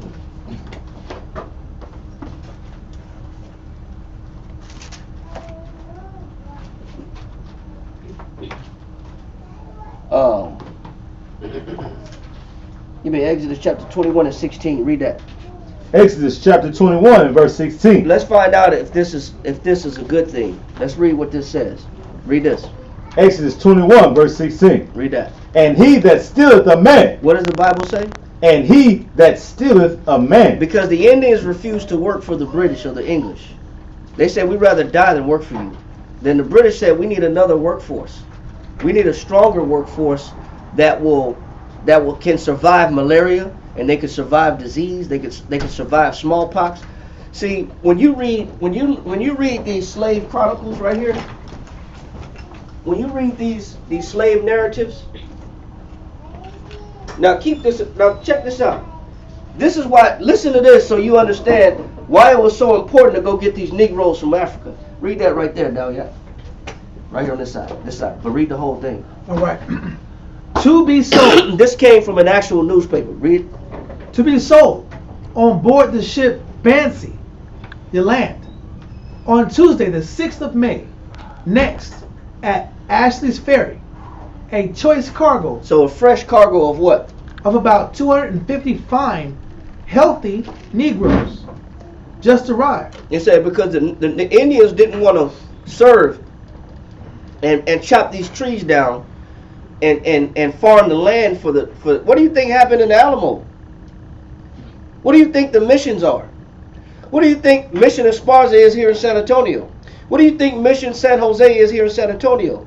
What do you think Mission Constancion or something like that? Yeah. Concepcion, Mission Concepcion, Mission Valero. That's the main mission downtown. That's the Alamo. The Alamo de Valero. What do you think that was? What do you think these missions were? These missions were these Europeans coming in and making the Nahuatl Indians, the native of Texas Indians, go to work and farm the areas. But when they didn't prove to be a good enough workforce because they were too susceptible to disease, they brought in these Africans. Read that news article. Read on. It says, a choice cargo of about 250 fine, healthy Negroes just arrived from the Windward and Rice Coast. The utmost care has been already taken and shall be continued to keep them free from the left danger of being infected with the smallpox. It says the most care has been taken to make sure that they've already been immunized from what? Smallpox. And the way that they've been immunized by smallpox is by what people call herd immunity. Read on. No boat having been on board, and all other communication with people from Charlestown prevented. So it says that the way that they've been isolated is they've been separated from the boat that did have the smallpox run through it. So we've kept them isolated or separated from the other boats that had smallpox. So these 250 fine Negroes, they haven't been inundated with smallpox. So they're not going to die soon. So you can buy these slaves because they're not going to die like these other ones that had that smallpox run through the ship. That means you're going to get your money's worth out of these slaves. Read that in Exodus chapter 21 and read verse 16. Exodus 21 and verse 16. And he that stealeth a man and selleth him. And the Bible says if you steal a man and do what? And selleth him. Read this newspaper right here. To be sold. Show it to the class and also to the camera. It says to what? To be sold. How was these Negroes gotten from the west coast of Africa, from the rice coast of Africa? They were sold. Did they get in the boat voluntarily? Because the history books are now trying to decorate slavery. They're trying to decorate and sugarcoat the slave trade. Yes, sir. They literally say You gotta speak up. They literally say there's a lawsuit the ladies have because it says that we migrated here for work. It literally says Oh, we migrated. migrated In chains. Indenture service. for work. No. Yeah. We migrated for work. And history books are trying to be rewritten as if slavery was voluntary. So what does the Bible say about this? Says, and he that stealeth a man and selleth him, Go ahead. or if he be found in his hand. So if you steal a man and sell a man, or if you be found in your hand, meaning they say possession is 9/10 of the law, right? So if this stolen man is found in your property, read on, He or your shall possession, what does the Bible say? he shall surely be put to death. What should have happened to all the slave traders? Put to death. They should have been put to death. All the slave traders should have been put to death. Because that's the law. Matter of fact, go to 1 Timothy 2 and 15, I think. No, 1 Timothy 1 and 9. Somebody read that.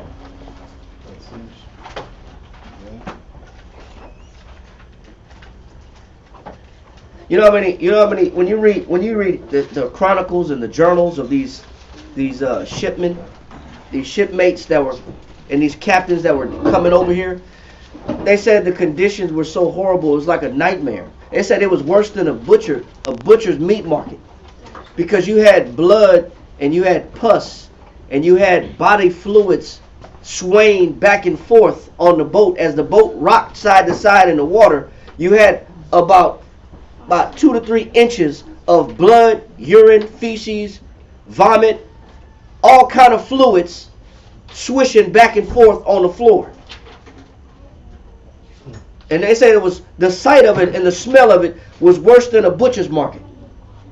A lot of the damn crewmen got sick just going down there to feed the slaves. But read that. 1 Timothy chapter 1 and verse 9.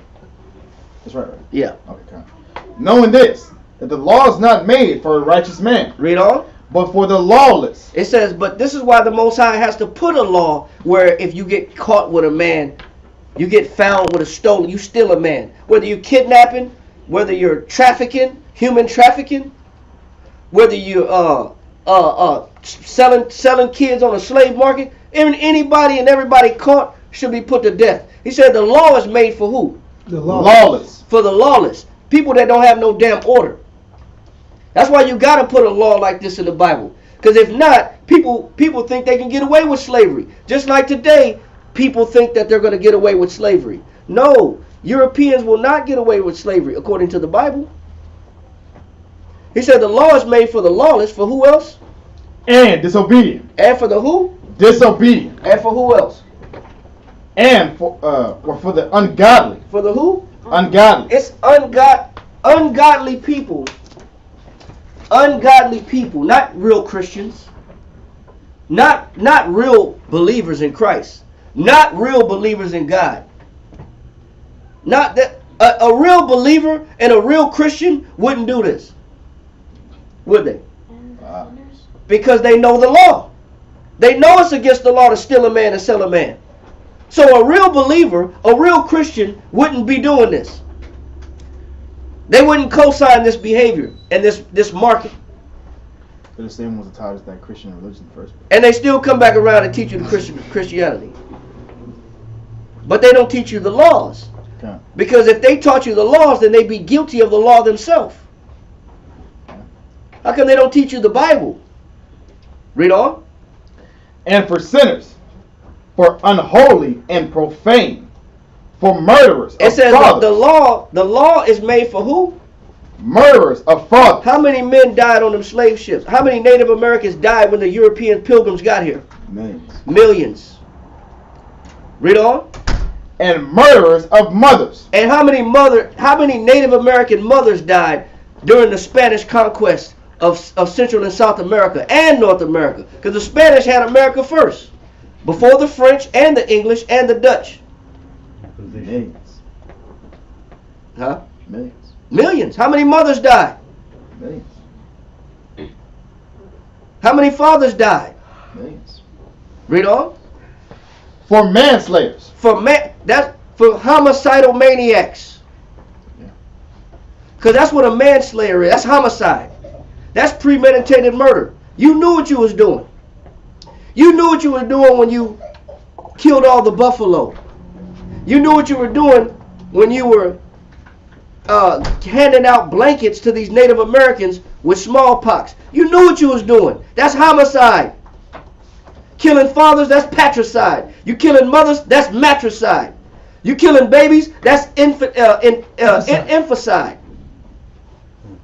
You know what killing babies is today? Planned Parenthood, which is also founded by ungodly individuals with money. Non-believers, heathens. Heathens run these organizations. Non-believers run these organizations because they didn't care about you then and they don't care about you now. And that's why we got to have a law, because somebody's got to be guilty of these things. Somebody got to be held accountable for this. Read on. Verse 10. For whoremongers. For who? For whoremongers. Go ahead. For them that defile themselves with mankind. And it goes so on and so forth. That I defile myself with mankind. I make merchandise of man. So we understand that this is not nothing new. Especially as you come up on your Thanksgiving dinner. The fact that you didn't went and bought that 25-pound turkey and you didn't thaw it out and you basting it in the oven right now. You got your oven at 400 degrees. And you gonna, yeah, you got the digital thermometer in that thing. Or they're frying it.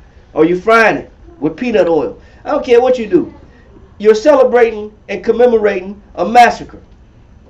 Genocide. It's genocide, man. And this is not the first time that we've been under this type of authority where we've been put in these conditions. That's why when we read about the temple being destroyed, our connection with the Heavenly Father being destroyed, and us being put in slavery, that's nothing new for us as a people.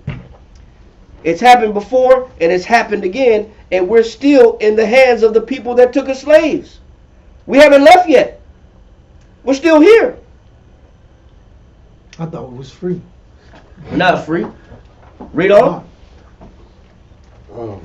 First Maccabees chapter 1 verse 42. And the 41 one more time. Verse 41. Because this is the whole point of going on that point right there. Go ahead. Moreover, King Antiochus wrote to his whole kingdom. He said King Antiochus wrote to his whole... After they take you out, after they destroy you, after they colonize you, after they subjugate you, then they say, you know what? You should join us. We should be together. We should be one people. Melting pot. The great melting pot. That's what America's called, the great melting pot. We should fly one flag, and you need to stand up for America. All races and creeds. Yeah, you should stand up for America because you're an American. Come. You're a red-blooded American. So how do you, even this idea that I've conquered you, I've destroyed you, I've condemned you to slavery, I've condemned you to reservations, now I want you to fly my flag. And I want you to wear my clothes. And I want you to follow my laws. And I want you to change your behavior. And I want you to take whatever I give you. Join the military. Yeah, or I might draft you. I might not give you an option. Because you're in America. Because when in Rome, you got to do what? You got to do as the Romans do. And that's what they want. That's why it's nothing new. That's why it says the Greeks had the same mentality. They said, after we've destroyed you, we want to be one people. Read on. It says, moreover, King Antiochus wrote to his people, to his whole kingdom, that all should be one people. We should all be one. Go ahead. And everyone should leave his laws. And you should stop being a Jew. You should put down the Bible. You should put down the Torah. And you should follow our holidays. Not your holidays, Our holidays is Hanukkah, which is an 8-day celebration. You need to put Hanukkah down and follow Halloween. Halloween ain't in the Bible. Halloween is not in the Bible. The celebration of devils, ghosts, witches, and spirits and goblins is not in the Bible. But we don't want you to celebrate Hanukkah. We want you to celebrate Halloween. You should celebrate Thanksgiving. That's a national holiday. You should celebrate Valentine's Day. You need to celebrate St. Patrick's Day. These are not in the Bible. The Most High already gave us laws and holidays that we should follow. And that's why we're going over Hanukkah already. Because this Hanukkah is coming up this weekend. This is why we're going to celebrate, eat together, and feast together. Because these are the laws and these are the commandments and the holidays that the Most High gave us to follow. Because we're the ones that have been put under subjection and conquered and colonized and murdered and destroyed. Now they want us to be united and celebrate with them. Read on. It says, and everyone should leave his laws. So all heathen agreed according to the commandment of the king. Yeah, many also of the Israelites consented to his religion. And they consented to the Greek religion, which is the worship of Zeus, the worship of Athena, the worship of all the Greek pantheon. When you look at even a classical education, a classical education is really taught right now in school heavily. All the classical education is the time period around 1100 AD to around 1800 AD, which is like the Renaissance period, which is the rebirth of the white civilization, re-educating the forefathers of medicine, whether it be Plato or Aristotle, Hippocrates, or Aristotle, Homer, the Iliad. This is just the re-education of the resurgence of a Greek education. So a lot of these schools that you go into, that you're sending your kids to, they're heavy in resurfacing Greek culture and Greek customs.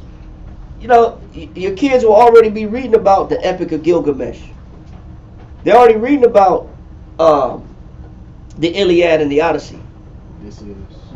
Odysseus. They're resurrecting Greek literature and Greek theater with Greek songs. So our education today, a lot of times, is the resurrection of the Greek culture.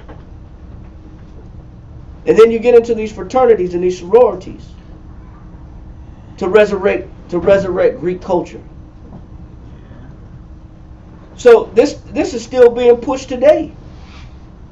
Read on. And what is this called? Give me the definition of assimilation. Somebody give me the definition of assimilation.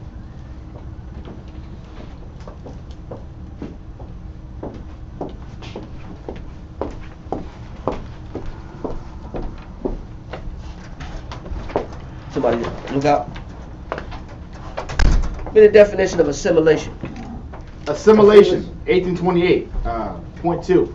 The act or process by which bodies convert other bodies into their own nature and substance. It says what? The act or process by which bodies convert other bodies into their own nature and substance. No, give me another definition of assimilation. The act of bringing to resemblance. Give me another definition. Give me Encyclopedia Britannica's assimilation definition. Out of the Encyclopedia Britannica.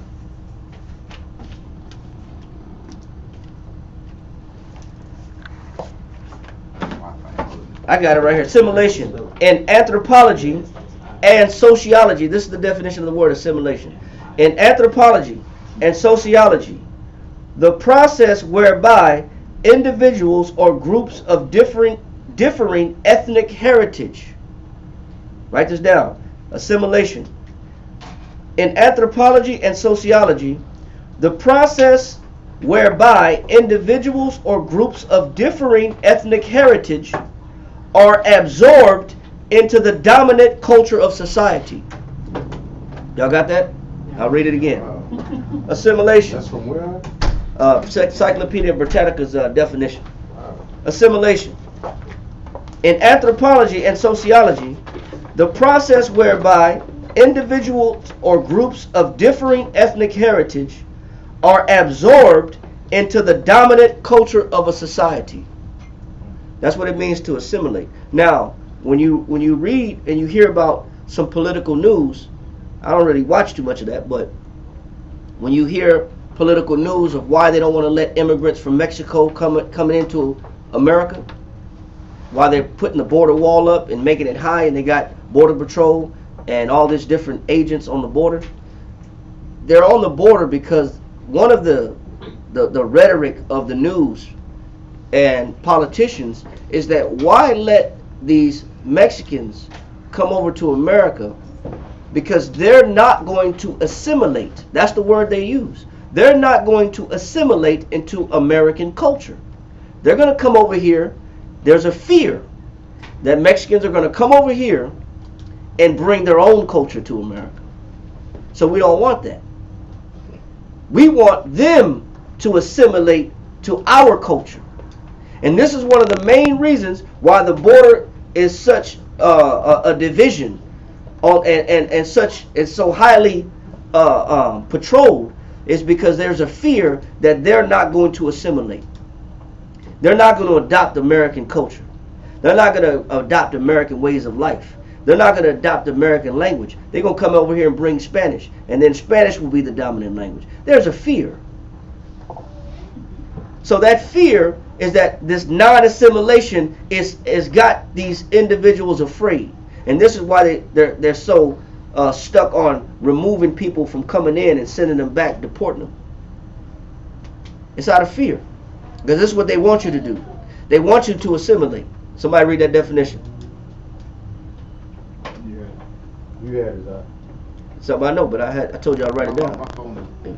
Somebody wrote it down, right? The process where different heritage absorb. That's all I got. Yeah, I got it right. Assimilation. In anthropology and sociology, the process whereby individuals or groups of differing ethnic heritage are absorbed into the dominant culture of society. That's what the Greeks wanted the Jews to do when Antiochus was conquering Jerusalem. So that It also says to come to resemble. right, To come to resemble. right. So we want you to resemble us. So go ahead and read that. It says, First Maccabees chapter 1 verse 43. It says, yeah, many also of the Israelites consented to his religion. So a lot of the Israelites wanted to assimilate to the customs and the identity, wearing togas, taking off your fringes, and putting on Greek togas. Because that was the dress code of the Greeks. Okay. Take off your holy garments, discard your circumcision, reverse your circumcision, work out, build a gymnasium in your villages, in your communities, work out naked for the sake of opening up some business doors and business opportunities. So you had a lot of our people that are willing to sell themselves out and sell their culture out just for the sake or promise of a more convenient lifestyle. Read on. It says, and sacrificed unto idols and profaned the Sabbath. For the king had sent letters by messengers unto Jerusalem and the cities of Judah, that they should follow the strange laws of the land, and forbid burnt offerings and sacrifice and drink offerings in the temple, that they should profane the Sabbaths and festival days. Now, why would they want you to profane the Sabbath and festival days? Now, when you go to Judith in the Apocrypha chapter 5, real quick. Stay in the Apocrypha.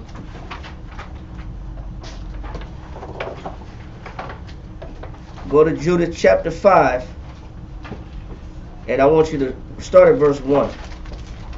I think this was Holofernes that was going to ransack Jerusalem, but he was warned by the children of Ammon to not do it. Is it chapter 5? Yeah. Yeah. Let's go to Judah Page 45. Chapter 5, page 45 in the Red Apocrypha. Read that. Verse 1. Yeah, start verse 1. Judas, the 5, verse 1. So if you got the Red Apocrypha, we got extra ones. It's page 45. Let's read this. Now Holofernes, if this is Holofernes, yes, this is Holofernes. Holofernes was the chief general or captain of Nebuchadnezzar. And Nebuchadnezzar had put out a decree that the whole world should follow him and worship him as a god. And anybody that will not worship Nebuchadnezzar as a god, they will be destroyed, and they will be dominated and deceased and killed, eradicated. So Holofernes was out on his commission from Nebuchadnezzar to let it be known that if you don't recognize Nebuchadnezzar as a god, you will be destroyed. So Holofernes came upon the children of Ammon, and the children of Ammon told him, listen, you better be careful when you approach these Jews. That's where we at right now. So let's read this. Judas, the 5, verse 1. Then was it declared to Holofernes, the chief captain of the army of Assyria, that the children of Israel had prepared for war, and had shut up the passages of the hill country, and had fortified all the tops of the high hills, and had laid impediments in the campaign countries.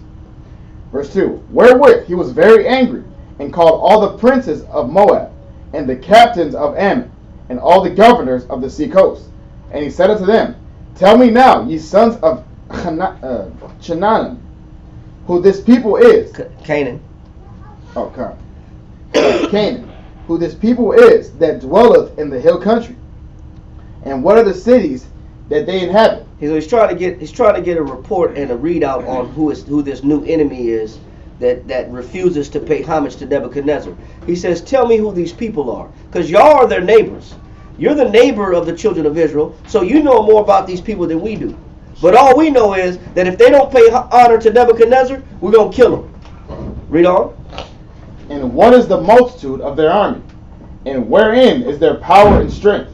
And what king is set over them, or captain of their army?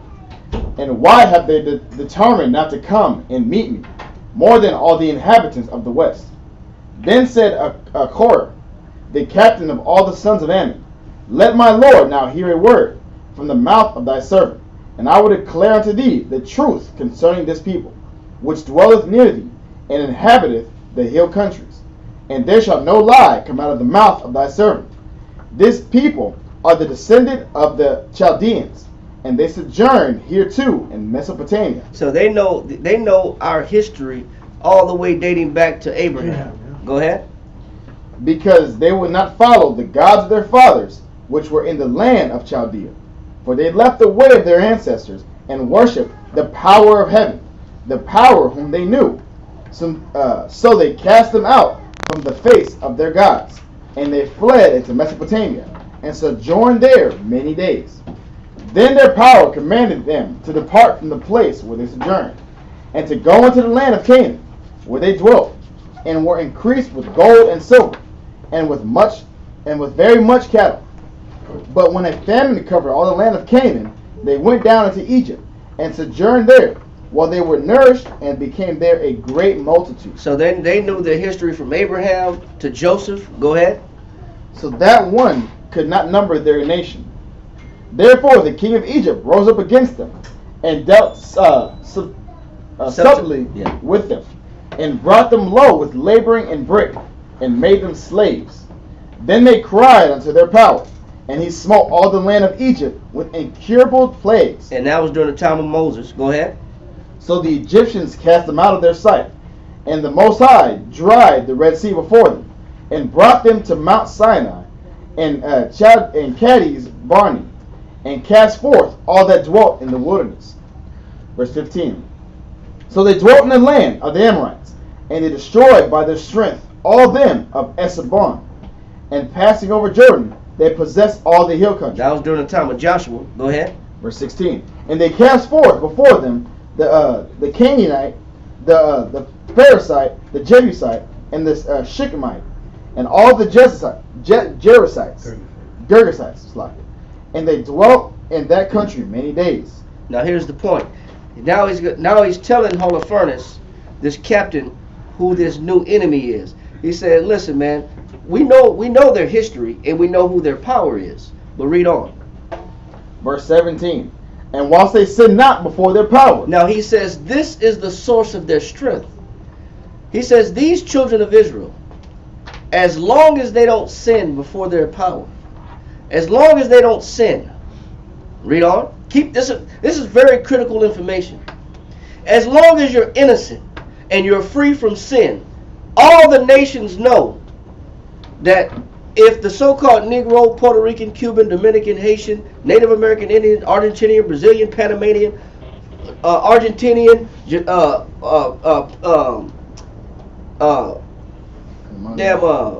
Guatemalans, Yeah. even Haitians.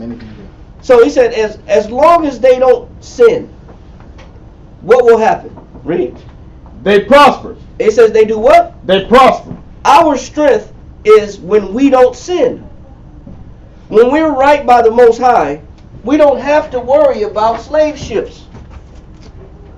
See, the slave ships, when you read Deuteronomy chapter 28, this was a punishment for sin. It's not really the Europeans' fault. The Europeans just were used as the tool and the people to bring us under this condition. But what got us under this condition in the first place is that we stopped following the laws of God. So as long as we don't sin, he says we do what? They prosper. They prosper. Read on.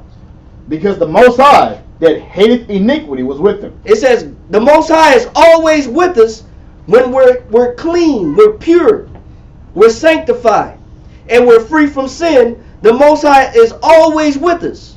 All the nations of the world know this. They understand that our righteousness is our strength.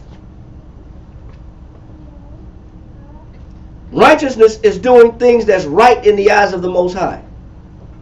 When we do everything that's right in the eyes of the Most High, that's our strength. That's our power. Read on. Verse 18. But when they departed from the way which he appointed But them, when we stop reading the Bible and we stop following the laws of God, and we don't want to do what the Most High tells us to do, we want to do what the Greeks do. We want to do what the Romans do. We want to do what the Chinese do. We want to do what the Japanese do. Or we want to believe in their gods. We want to follow their customs. We want to adopt their dress code and their behavior. Or their homosexuality. Or their diet eating pork, shrimp, crab, and lobster. We want to eat at their restaurants. And you want to eat bat, rat, cat soup. Read on. or just bloody meat. Or bloody meat or red meat. Read on. They were destroyed. It says they know that if they can get us to violate the commandments of God, then we become like damn Superman with kryptonite. You know, everybody's seen Superman, I hope. When Superman get that damn kryptonite around him, what happens? His raps. His regular man. All his damn superpowers do what? They dissolve. They're it's funny how Superman is the son of Jael too. Yeah. Jarrell, son of Jarrell. Yeah. I forgot what that means too. Yeah. Jarrell means something. Yeah, you know, it's funny how they paint. You know, they know. Shot. God. They Jarrell, know. right? They know these characters, bro. See? Jarrell, right? Yeah, Superman is the son of Jarrell. Yarel. Come yeah. on, bro. Yeah. Really? Power. Yeah, you know what I'm saying? But they know, the nations know that if we stay connected and we stay obedient to the law, statutes, and commandments of the Most High, we're invincible as a people. We don't have guns. We don't make guns. We don't make bombs as a people. We don't have resources to do those things. We don't enrich uranium. We don't have that kind of power. That hasn't been given to us. But what the Most High will do is open up a damn ocean so we can walk through it on dry ground. What the Most High will do is rain hailstones of fire and brimstone down on the nation of people that put us in slavery. Because that's been recorded in history. That's what we can. The elements are in our favor. So our strength is our sanctity, our sanctification.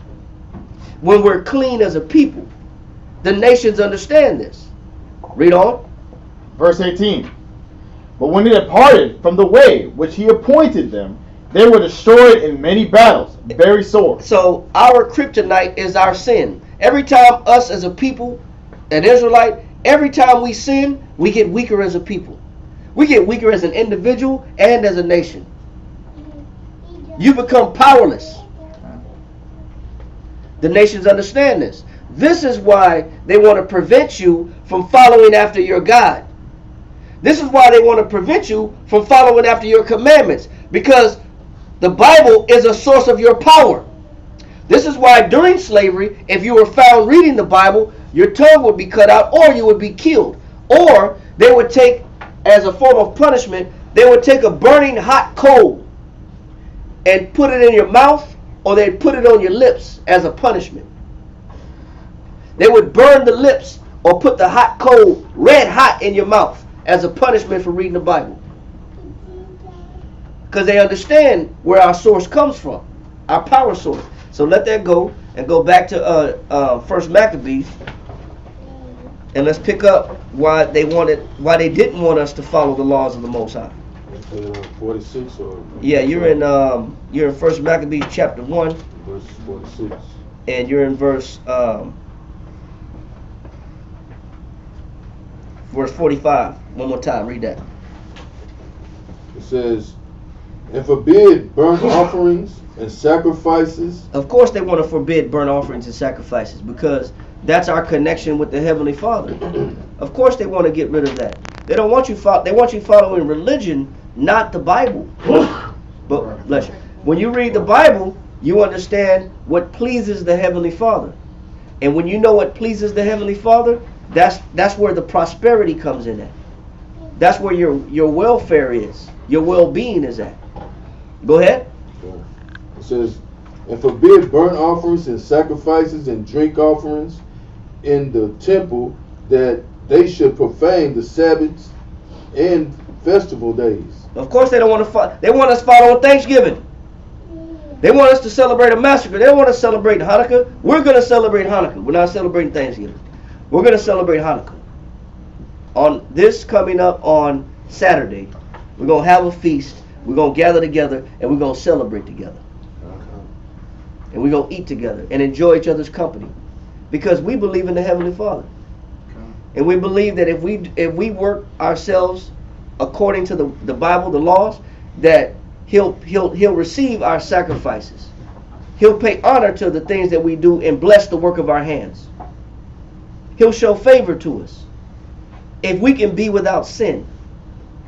So it's our job to find out what pleases the Most High and what angers the Most High. That's our job. Read on. Verse 46. And pollute the sanctuary and holy people. Set up altars and groves and chapels of idols, and sacrifice swine flesh. And why do they want you to eat swine's flesh? They know it's against the law. That's your kryptonite. Every time you stuff that damn pepperoni in your mouth, you get weaker as a people. Every time, because you're in violation of God. You're in direct violation of the Most High. You're in contempt of God's laws. Every time you slam that bacon, the pork skins with the hot sauce on it, that damn potted meat, spam, every time you fry that spam up, or that bologna, bologna, or that damn salami. Every time you cut that salami up and you feed that to yourself or you feed that to your family, you're in violation of the Most High's laws. You're now weaker as a person, as a nation. The Most High is going to hide His face from you because now you're a sinner. You're breaking His laws. This is why they say pork is the other white meat. It's not just for the sake that it's $1 billion business, but it keeps you spiritually weak as a people. Read. It says, verse 47, set up altars and groves and chapels of idols, and sacrifice swine's flesh and unclean beasts, that they should also leave their children uncircumcised, and make their souls abominable with all manner of uncleanness and profanation, to the end of what. Now, all of this is done for a reason. The nations don't want you reading the Bible; they want you following religion. Because as long as you follow religion, you won't follow God's commandments. But there's a purpose behind it. What is the purpose behind it? Read. To the end that they forget the law and change all the ordinances. They want you to forget God's laws, because they know that as long as you forget God's laws, you're vulnerable and you're dependent upon who? The Most High. No, No, people, nations. the Greeks. The Greeks or the Romans or whoever's in charge. I said change the ordinances too. Yeah, they want to change the laws. So, but as long as they can keep you in violation of the commandments of God, God will not support you. He will not support your endeavors. And you'll be without His protection. And that's one of the reasons why this book is non-canonical. Right. And yeah, I got it. So that's why the book is non-canonical, because there is a purpose behind removing the Bible from your lifestyle. It's set up. It's by design. Go to Psalms 83. Read chapter 1 through 6. Read 1 through 4. Psalms 83 and verse 1. Read Psalms 83, 1 through 4. Come. Keep not thou silence, O power. And this is why David was begging the Most High not to keep silent. Read on. Hold not thy peace, Go ahead. and be not still, O power. Go ahead. For lo, thine enemies make a tumult, Go ahead. and they that hate thee have lifted up the head. Go ahead. They have taken crafty counsel He against says, thy people. David said that the powers that be that colonized and subjugated us, sold us into slavery, destroyed us with smallpox and disease, and killed the babies through Planned Parenthood or whatever, so all these other organizations. He says that the powers that be have consulted. That means they have counsel. They have meetings on private islands. They have meetings in private places. They have meetings that that they don't put on the news. That they come together to decide your fate as a people. They try to come together and hold meetings to keep you weak and vulnerable and without the Heavenly Father's protection. So this is planned. A lot of things are planned. Your weakness as a people is planned. It's by design. Your strength is the Bible. Read on. Verse 4. And consulted against thy hidden ones. Verse 4. They have said, come and let us cut them off from being a nation. And he says we don't want them uniting as a nation of people. We want to keep them separated. We keep them separated by religion. We keep them separated by money, by economic status. We keep them separated by light skin versus dark skin versus free or subjugated. We keep them separated by political point of views. We keep them separated by neighborhoods, by geographical location. You're from the north, you're from the south, you're from the east coast, you're from the west coast. We keep them separated. So it's to keep us divided so that we can be conquered. See, once we come back serving the Father as a nation of people, we'll be strong. There's no answer for our poverty. We're waiting on Cesar Chavez or Martin Luther King or Malcolm X. There's no answer or no person that's gonna. Everybody voted for Obama thinking Obama was about to bring out change. Not us. We didn't vote, but a lot of people thought Obama was bringing change. And nothing changed. Trump did more economically for us than Obama did. But we don't have a savior. We're looking for the strength of men to pull us out of poverty when men is not the answer. The source of what's going to pull us out of our condition economically, nationwide, and whether it be prison or in some barrio or some ghetto, is the Most High. It's us coming back to the Bible. That's the source of our strength.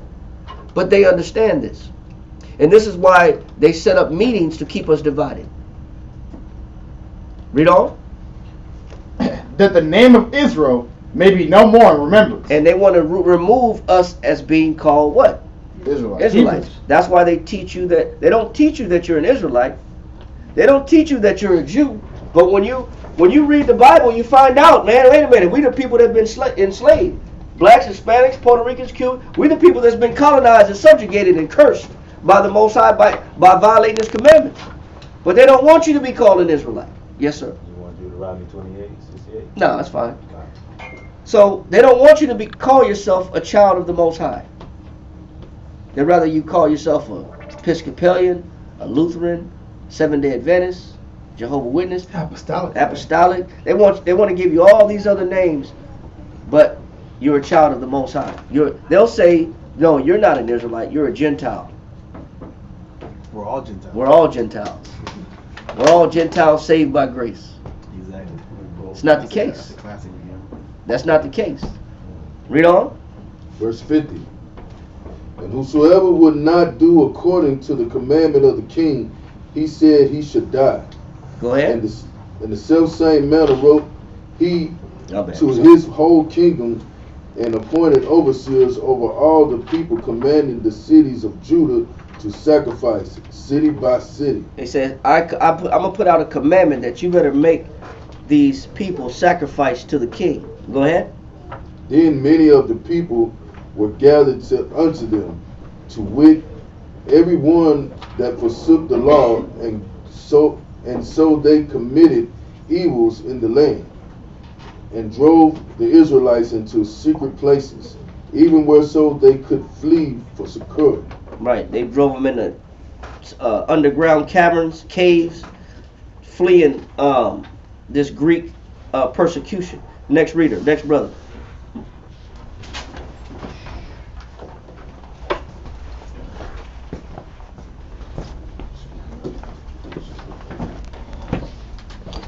First Maccabees, verse 54. Now the 15th day of the month Casliu, in the 145th year, they set up the abomination of desolation upon the altar. It says they set up the what? The abomination of desolation upon the altar. It says they set up what?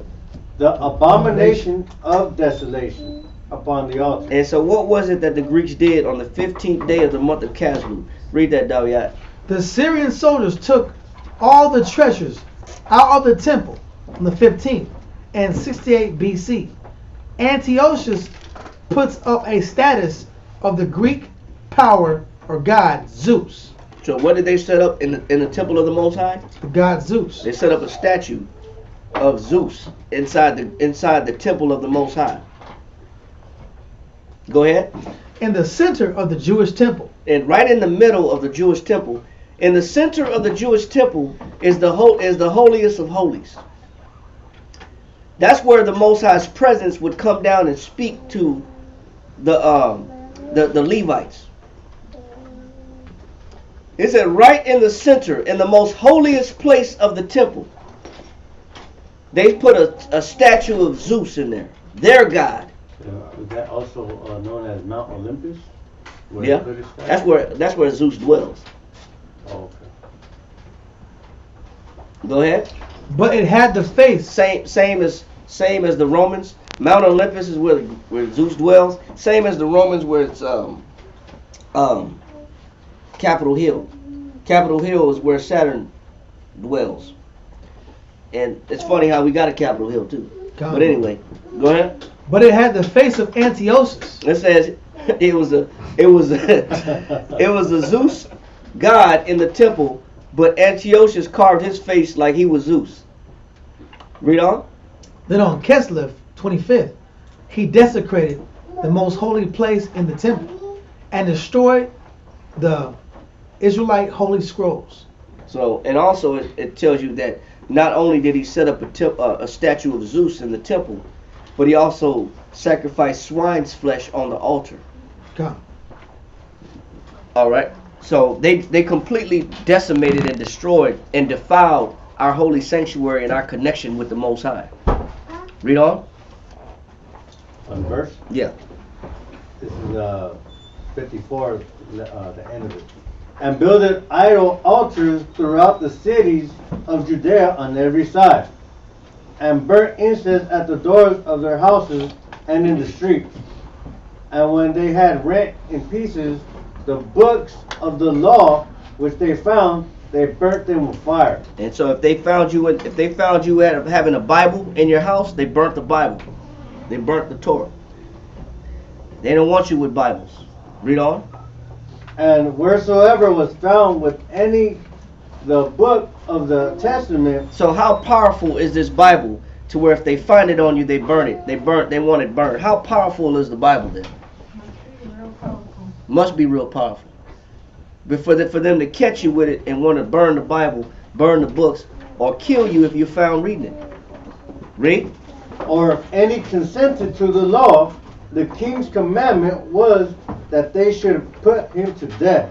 Or if you follow the law of God, you would be put to death. Read on. Thus did they by their authority unto the Israelites every month. They said they did this how often? Every month. So they ransacked their houses every month, looking for anybody that serves God. Every month.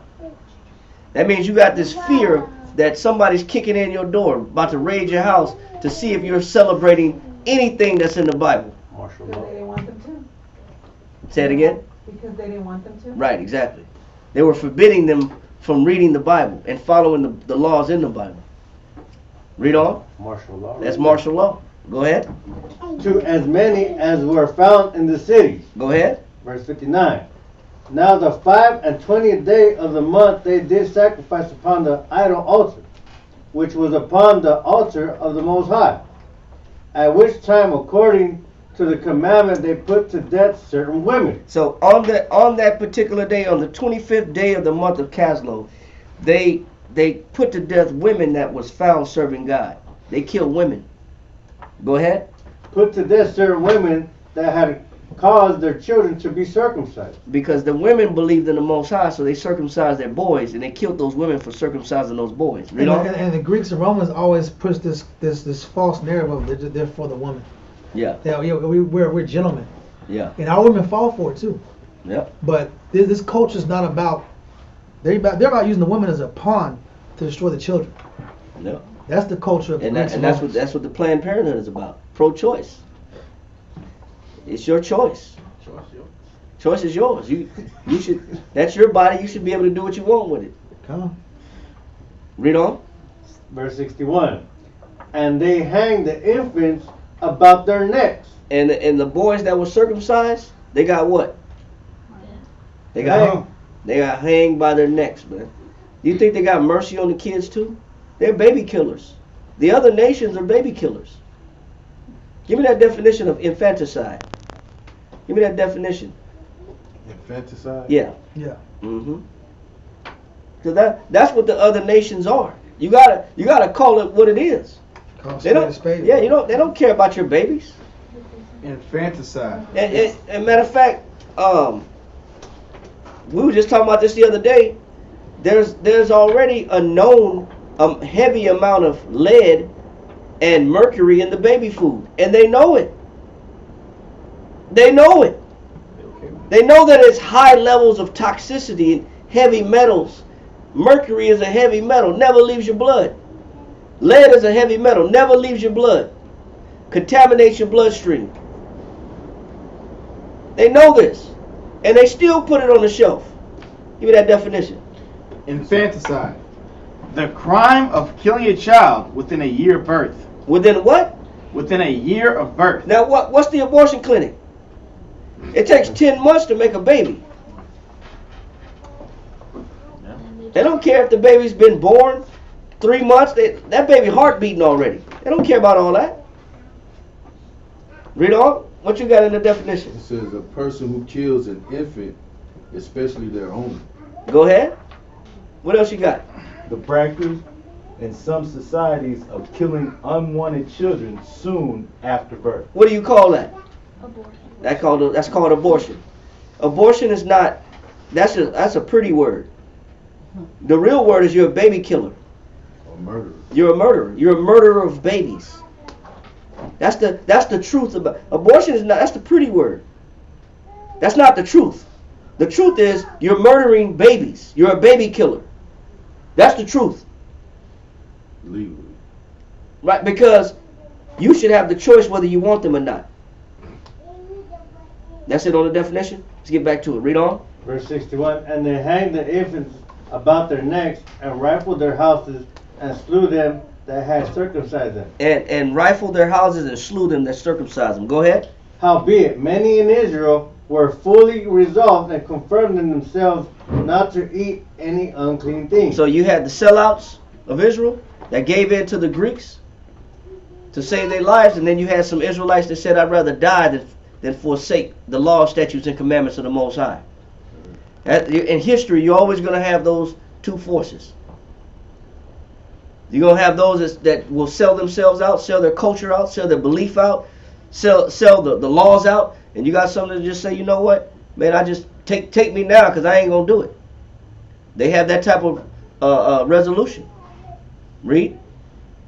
Verse 63, wherefore they chose rather to die, that they might not be defiled with meats, and that they might not profane the holy covenant, so then they died.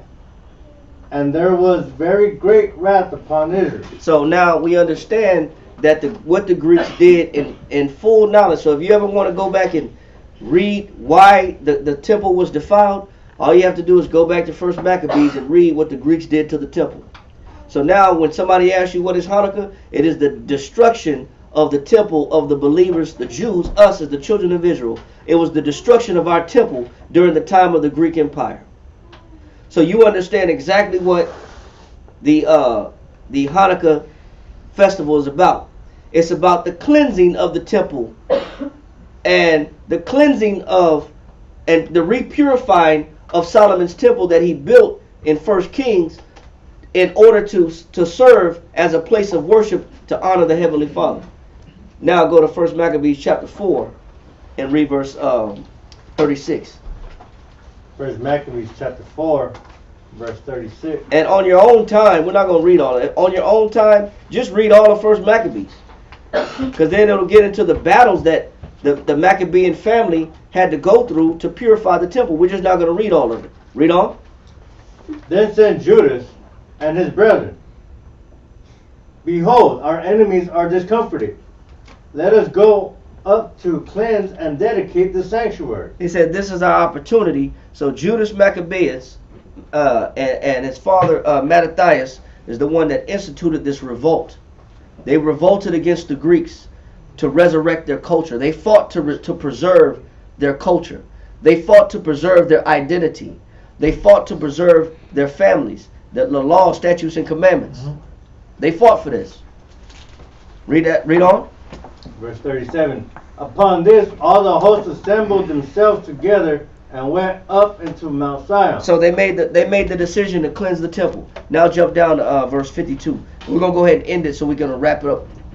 What the Hanukah is about. Verse 52. Now on the 5th and 20th day of the 9th month, which is called the month of how do you say that? Caslo, in the 148th year, they rose up betimes in the morning and offered sacrifice according to the law upon the new altar of burnt offerings which they had made. Look at what time and what day the heathen had profaned it. Even in that was it dedicated with songs, with citherns and harps and cymbals. And the miracle was that on the same day that they hung those babies and killed those women and destroyed the temple, 3 years later, after fighting like crazy, after fighting a multitude of battles and a multitude of enemies, the Maccabean family had won the temple back. 3 years exactly to the date. So it was really an anniversary of the slaughter, was the anniversary 3 years later of the purification of the temple. The miracle was the fact that on the same day the enemies came in and destroyed it, 3 years later exactly to the date, Judas and his brethren and a multitude of believers came back, fought, and got the temple back and rededicated the temple back to the Heavenly Father. That was a day to commemorate. The real Renaissance. Right, exactly. That's the rebirth. Read on. Verse 55. Then all the people fell upon their faces, worshiping and praising the Most High of heaven, who had given them good success. Right. So go ahead. And so they kept the dedication of the altar 8 days, and offered burnt offerings with gladness, and sacrifice of deliverance and praise. So now the feast should be kept with gladness and praising the Most High. You should be celebrating with each other. It's a time of joy. It's a time of festivity, and it's a time to thank the Most High, and in particular, thank the Most High for what He's done and what He's allowed for us to at least be allowed to come back and serve Him. And to prove that, and this will be the last verse, go to 2 Maccabees chapter 10, and read 2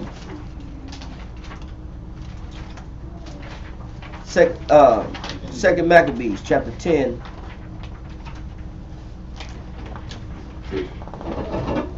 Read next reader real quick. Who's next? 10. Yeah, 10, 1 through 9. Come. 2 Maccabees chapter 10, verse 1 through 9. Now Maccabees and his company, the Lord guiding them, recovered the temple and the city.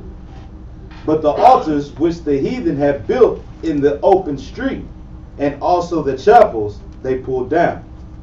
And having cleansed the temple, they made another altar, and striking stones, they took fire out of it, and offered and sacrificed after 2 years, and set forth incense and lights and showbread. And they said incense and lights. That's why the Feast of Dedication is also known as the Feast of Lights, because the candlestick was initially taken, the menorah, and they brought the menorah back. They made another one, and they put the lights back on in the temple. Go ahead. 2 Maccabees chapter 10, verse 4. When that was done, they fell flat down, and besought the Most High that they might come no more into such troubles. But if they sin any more against him, that he himself would chasten them with mercy, and that they might not be delivered unto the blasphemous and barbarous nations. Yeah. Now upon the same day that the strangers profaned the temple, on the very same day it was cleansed again, even the 25th day of the same month, which is Casler. And they kept 8 days with gladness, as in the feast of the tabernacles, remembering that not long afore they had held the feast of the tabernacles, when as they wandered in the mountains and dens like beasts. It says, now keep in mind, they celebrated this Feast of Tabernacles. They celebrated the Hanukah, because they had just came out of the Feast of Tabernacles. And during the Feast of Tabernacles, where were they located? They was located in caves, in dens, like beasts. They were living in subhuman conditions.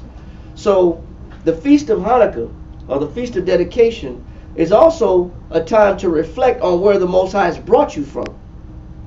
From the low point, in the low condition that you were once at before, prior to the Most High putting you where you are now. Because all of us can attest to being at a low point. All of us can attest to having nothing. All of us can attest to almost losing it all. And even as a camp, as a body, particularly us as a body, 3 years ago, even to this day, we didn't have nothing. For those that are here that understand what I'm talking about, 3 years to this day, there was no school. We were brought to a point where we didn't have a school. Yeah.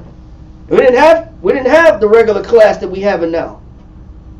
So even for us as a camp, as a body, it's a time to reflect and celebrate what the Most High has pulled us from, because we can attest to damn near having nothing. For those that's been around for 3 years, they know, or more. We had no businesses, we had no schools. All that was stripped temporarily, and the Most High brought that back. So particularly for us, it's a high time for us. It's an amazing time for us. Because if you look at what the Most High has done for us in a 3 year span, He's worthy of praise and honor for those that know. And if you listen to class long enough, you'll know anyway. There's enough classes that'll tell you what happened. And to show you where we came from and staying faithful and teaching the word, staying faithful, believing in the Most High. That He would change our condition. So it's a time of reflection. You got to look at where the Most High has brought you up from. Read that part again. God. 2 Maccabees chapter 10 and verse 6. And they kept 8 days with gladness, as in the feast of the tabernacles, remembering that not long afore. Remembering that what? Not long afore. It wasn't long before. It wasn't long before. Go ahead. They had held the feast of the tabernacles when as they wandered in the mountains. We didn't have no school. We didn't have no lights. We had no water. And we didn't have a building. We had 10 bottles of oil. That was it, bro. It's some faith. And a whole lot of faith. Whole lot of faith. Read on. And dens like beasts. Therefore they bare branches and fair boughs and palms also, and sang psalms unto Him that had given them good success. And that have given them what? Good success. In doing what? In cleansing His place. And cleansing His place. So that's how we're going to end class with the Hanukah. What Hanukah is for. What is it about? It's about honoring the Most High and celebrating the Most High from taking you from a time where your enemies have completely overthrown you and have not allowed you to sacrifice to your power, to serve your power, to observe your culture, your laws. All those bad influences hold us down. Yeah, and try to give you some paganistic rituals and customs instead of the commandments of the Most High.